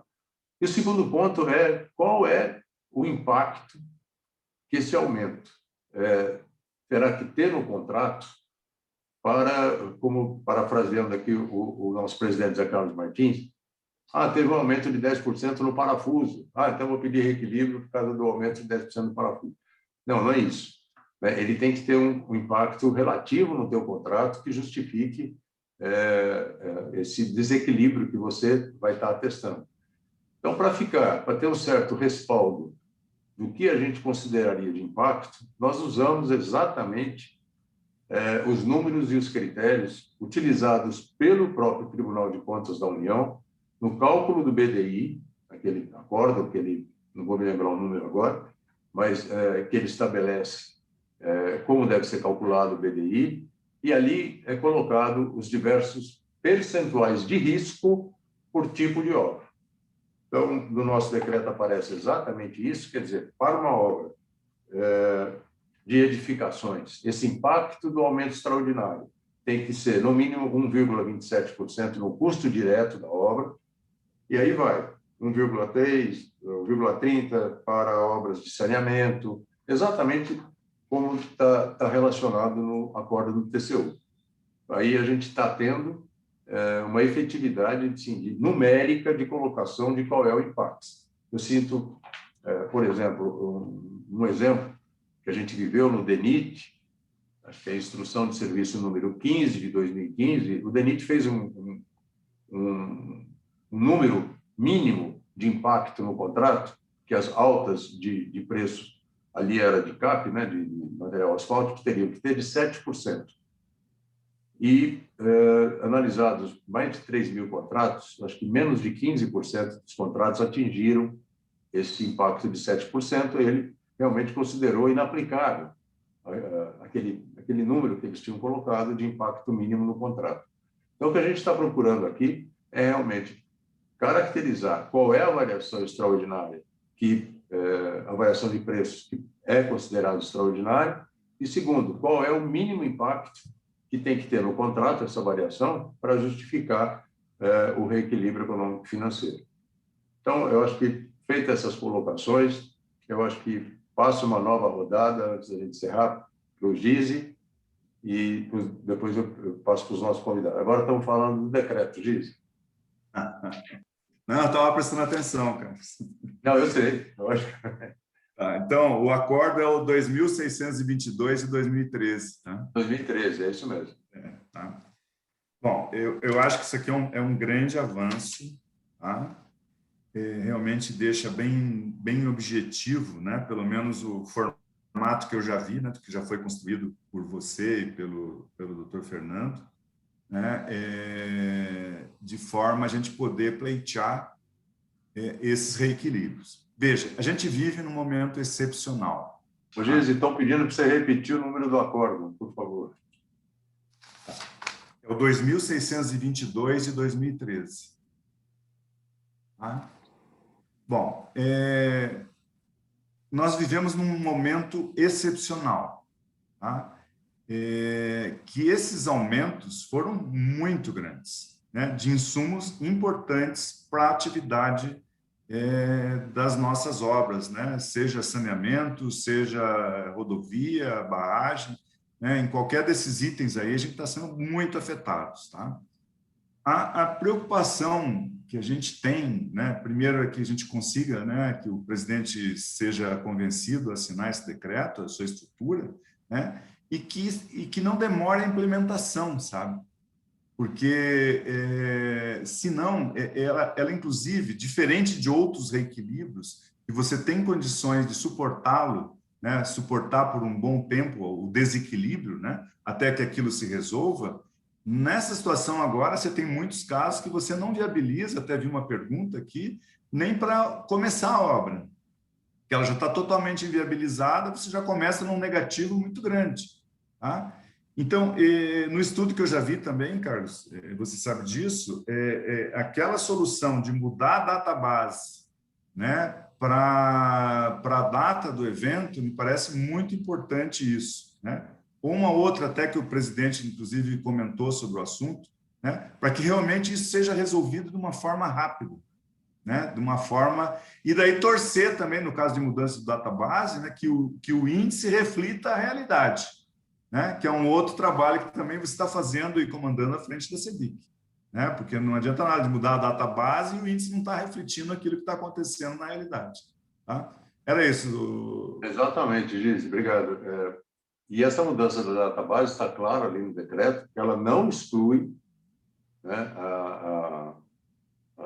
o direito de você ir buscar o reequilíbrio, né? Ela é quase que um paliativo meio rápido e excepcional de trazer o reajuste mais rapidamente para o teu contrato.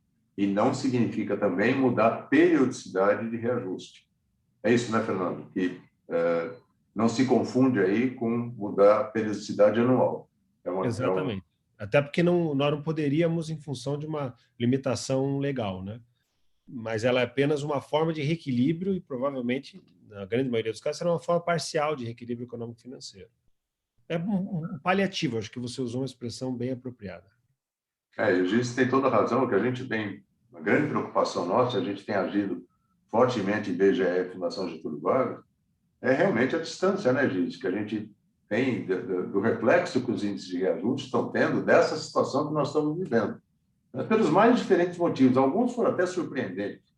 Quando a gente, não estou falando mal do Instituto que tem credibilidade, mas quando a gente mergulha e começa a trabalhar junto com o IBGE para a melhoria disso, falta de recursos, né? Por incrível que pareça. Então, tem lá claramente isso colocado. Então, nos ajudem a fazer um levantamento, atualização dos locais de pesquisa de compras, né? Inovação tecnológica que já estão nas nossas obras há anos, ainda não aparecem, né? Tanto materiais quanto algum tipo de serviço não estão aparecendo, né? Porque são feitos com base em instruções, e normativos, e normas e obras padrão que eles tomaram a questão de 10, 15 anos atrás. Então, realmente, a gente vai... Eu levei grandes sustos, porque assim, a responsabilidade que tem o índice de reajuste sobre todas as compras, né? A maioria das compras não é só a nossa área, é enorme, né? E, de repente, você vai vendo a fragilidade que existe, né? E a desatualização que existe em alguns sistemas aí. Então, Portela, sobre esse decreto. Eu já tinha manifestado até apenas na vez anterior que nos reunimos, acho ele extremamente simples, importante, direto, e espero que seja assinado pelo senhor presidente da República para que isso tenha feito logo, né? Ele é uma situação emergencial, eu entendo que é um reequilíbrio parcial até que venha o reajustamento e bote as coisas no princípio, adotando aquele princípio do REF do asfalto que foi feito do DENIT lá atrás. Nós estamos tendo um monte de problemas em obras, quem está lidando com obra está assim... Quando pode atrasar para ver a data do seu reajustamento, desse reajustamento cobriu aquele custo, está guardando, e muitos não têm como fazer isso, porque itens que trancam outros itens e as mobilizações saem mais caras, acaba ficando com o custo inteiro para a empresa. Está inviabilizando as obras, está inviabilizando, principalmente que as margens são extremamente apertadas nas obras de hoje, mesmo nas rodoviárias, nas obras de saneamento, própria construção civil, né? Então, é fundamental que isso saia e saia logo de uma maneira mais simples possível para não ter muita contestação. Porque a maneira que o TCU quer fazer é a não fazer, né? É para não fazer nada, enrolar e as empresas que arcam com prejuízo, né? Eu sempre lembro aquela vez que eu e tu tivemos no DENIT, há um tempo atrás, naquela época ainda no governo Temer, tentando tratar do assunto de reequilíbrio do asfalto, e um técnico do TCU falar que isso estava previsto no nosso preço. O asfalto ia subir 90% num ano, nós tínhamos que ter previsto no contrato isso. Nós tínhamos que ter previsto. Quando o preço base era eles que definiam e era o preço da compra do dia. Como é que eu ia prever que ia subir 90%? Nem se eu tivesse varinha de condão eu ia prever isso. Então, a má vontade dos órgãos de controle em cima disso é muito grande. Então, tem que ser uma coisa muito simples, muito tranquila, muito fácil de aplicar, para poder ter viabilidade e viabilidade rápida. Porque as empresas estão morrendo, quem trabalha com cimento, trabalha com aço, estrutura metálica, aço de construção, está tendo dificuldades enormes. O asfalto, felizmente, o DENIT está valendo aquela regra nossa, e nós tivemos uma vitória na justiça também sobre esse assunto, e tivemos sucesso, principalmente porque parou todo mundo fazer asfalto. Daí, realmente, os caras acharam uma solução para aquilo ali. Não estou propondo parar de obra de novo, todo mundo está precisando trabalhar. Acho que isso aí, a ideia do Fernando está muito boa. Parabéns, Fernando. Acho que é bem rápida, bem simples, precisa, pontual. Ataca logo. Obrigado. Perfeito, Portela. E o que você fala é fato, né? Eu tenho acompanhado, norte a sul do país, essa questão do desequilíbrio, a falta, né, de atenção ou receio, chama lá o que for, da administração pública, em receber, pelo menos. Né? Eu tenho um caso clássico de uma grande companhia aqui de São Paulo, que a gente tentou, junto com todas as empresas, numa reunião, formatar algum tipo de procedimento padrão, né? Ou pelo menos mais uniforme de solicitação de reequilíbrio. Os caras relutantes, não, isso é uma atuação individual, contrato por contrato, não queira padronizar. Eu falei, não estou querendo padronizar, estou querendo dar um certo ritmo de facilitar, inclusive, a análise de vocês com relação ao procedimento. Não aceita, né? Não aceita porque não quer decidir, exatamente isso que o Portela está dizendo. Né? O que eles têm na mão agora, que é essa posição do Tribunal de Contas, etc., é o que eles mais precisam para não decidir. Pimenta, acho que um decreto desse ajuda, né? Quando você me contou que estavam aí com a ideia do decreto, eu, assim, deu uma luz na hora, eu, assim, no bom sentido, eu falei, é o ovo de Colombo, porque a gente fica na mão de uma legislação que diz como tem que ser, como bem disse o Vernalha, mas não obriga ninguém a fazer. Não, isso aí tem que ser assim, a ala é extraordinária. Agora tiraram a área, sumiu, acho que é porque confundia muito com área, aí estava dando muita confusão, eles tiraram a área. Agora a nova lei não fala mais em área, né? Fala extraordinário e ordinário só. Mas fica, então, essas coisas assim, subjetivas, né? O administrador, aquela história do apagão das canetas, ou às vezes não, mas eu tenho caso aqui em Brasília de uma obra que a empresa entrou confiando em realinhamento há mais tempo, quando deu um problema, talvez 2008, 2009, quando deu um problema no aço, que a China estava exportando, uma confusão lá, a gente tinha um compromisso de realinhamento e não deu. Tá certo? Todos os administradores favoráveis, mas o jurídico falou, não posso fazer isso, porque não sei o quê, porque tem sempre um argumento, né? Me desculpe o nosso advogado, tem sempre um cara que defende o estuprador, né? Quer dizer, então, realmente, tem casos, né? Mas tudo bem. Então, o decreto, para mim, é a grande solução, tá certo? Temos que bater nisso, Carlos. Nós conta com o nosso apoio. Eu estou aqui representando o Confeia, conta com o apoio nosso dentro do que a gente puder, político, tá certo? Que realmente é uma solução. Eu te pedi que não falasse em gatilho, porque da outra vez, na inflação anterior, na hiperinflação, quando começaram a legislação do real, essas coisas, a palavra gatilho ficou muito estigmatizada, porque ela, teoricamente, alimenta a inflação.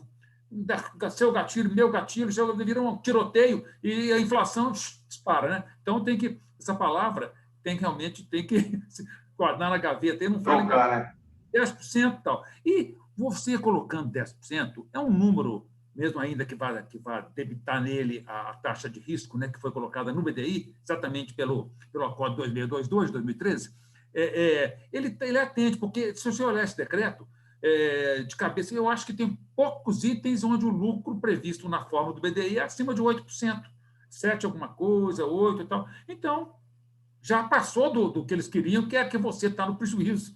Quando você demonstra que houve um desequilíbrio na equação econômico-financeira de 10% ou mais. Tá certo? Então, realmente, eu acho que é uma boa solução. Agora, tem que ser rápida, porque, por exemplo, a gente está assinando contrato agora, mais ou menos, viu? Eu confesso aqui para vocês, mais ou menos assim, tipo escolha de Sofia.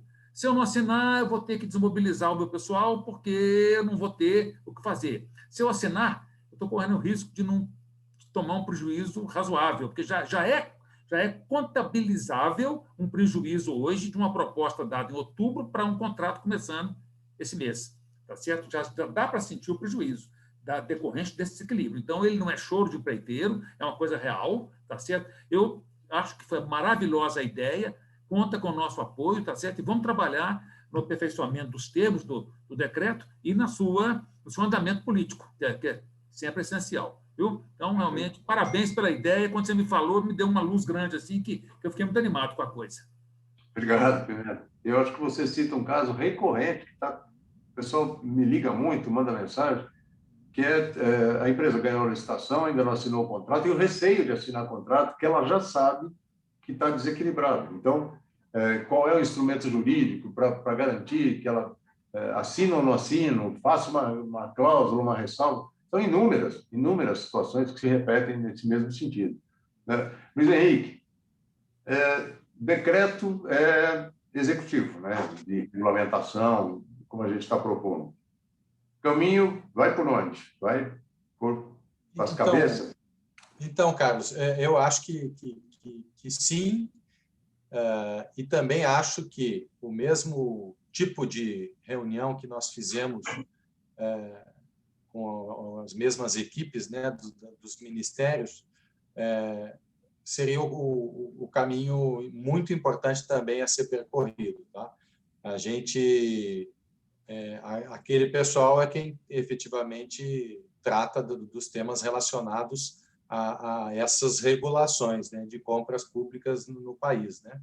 Então, o caminho natural é esse, e, obviamente, que formalizar no nível mais elevado dos ministérios, né, o pleito para que ele chegue por todos os lados, né? Eu acho que, aqui fazendo um reforço à fala do Pimenta, muito importante o engajamento do CONFEA, tá? Dos CREAs, né, nessa pauta, no sentido de dar musculatura, né, para o pleito, né, e sendo ela uma fala da engenharia, né, como um todo, né. O CONFEA, com a sua a capacidade de articulação e o seu peso, né, político e setorial, ele é muito importante nesse tipo de regulação, né? Então, esse encaminhamento, Carlos, na minha visão, é o que deve ser perseguido, né? Oficiar... Eu quero até ver com você se também alguém de peso no legislativo pode ser também meio padrinho, né, dessa ideia. Eu queria complementar isso, tá? Justamente, eu acho que é o seguinte, a gente precisa aqui ter muita clareza, né? O decreto, ele regulamenta uma lei ordinária, um caminho normal, né? A gente tem uma tendência no Brasil a escrever tudo nas legislações, né? Justamente para tentar ter menos insegurança, né? E o fato é o seguinte, como o Pimenta falou na fala dele aí, antes, quando viu o decreto, agora sim as coisas foram para os lugares corretos. Na medida que nós não tenhamos êxito no convencimento dos reguladores, né,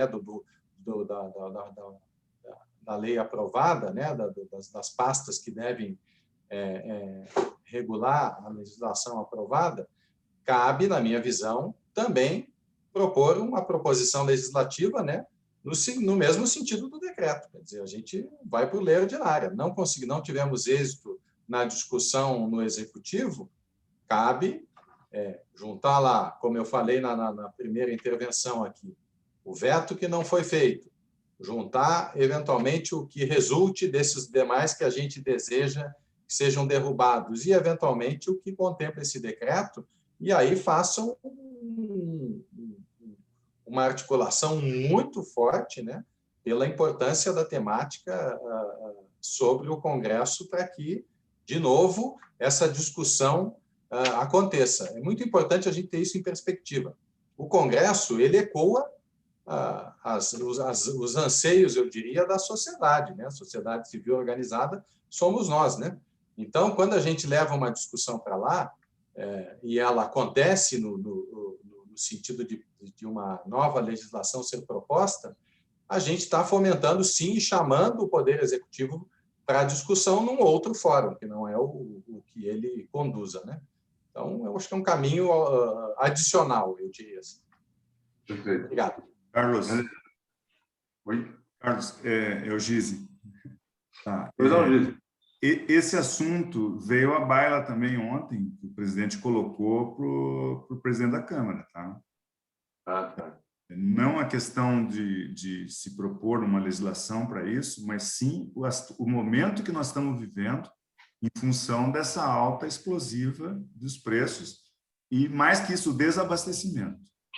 Tá? Porque é um outro problema também, né, tão grave quanto que é a questão do desabastecimento. Além de ficar, que é real, né? ele não aparece, né? Embora as siderúrgicas neguem isso. Né? Exato. Eu até aproveito para responder um pouco uma questão que o Zé Maria acaba de colocar aqui no chat. Se nós tínhamos condição de quantificar o que representaria, né, econômica, financeiramente, esse decreto para as administrações, ou seja, quanto custa reequilibrar todos os contratos? Não temos. Mas a gente tem o inverso. Você tem exatamente quanto custa não publicar o decreto, não fazê-lo, que é a paralisação das obras que estão acontecendo, né? O desemprego que está sendo gerado, paralisação de um projeto importante, Casa Verde e Amarela, principalmente na faixa social. Então, você tem o custo de não fazer o decreto, né? Não tem o custo de fazê-lo. E é isso que a gente está se apoiando na explanação, na justificativa mais geral desse decreto, é exatamente isso. Você quer ou não quer enfrentar a redução do custo do Brasil? Então, tem que ter atitude que represente realmente um impacto positivo na redução do custo do Brasil. E a nossa infraestrutura é, sem sombra de dúvida, grande responsável, né, por esse custo a mais e poderá, na medida que se desenvolve, responder pela diminuição do custo do Brasil. Eu estou sendo avisado aqui, a gente tem que rigorosamente cumprir o horário. A CEBIC tem outra reunião logo na sequência. Então, eu agradeço realmente aí a participação de todos vocês, Fernando Bernardo, Luiz Henrique Portela, Gise, Pimenta, a Denise, Zé Carlos Martins, que abriu a reunião aqui conosco. Poderia até dar as palavras finais aí para o Bernardo, mas estão me sinalizando aqui que o horário bateu na tampa, Bernardo. Não será a última reunião sobre esse tema. Com certeza vamos voltar a fazer outras. Então, eu acho que é só agradecer a participação de todos que seguiram conosco até aqui agora e vamos, efetivamente, disponibilizar esse material para todos que se inscreveram para essa reunião. Um grande abraço a todos, saúde, cuidem-se e estaremos juntos na próxima oportunidade. Obrigado a todos. Obrigado a todos. Obrigado. Um abraço. Obrigado.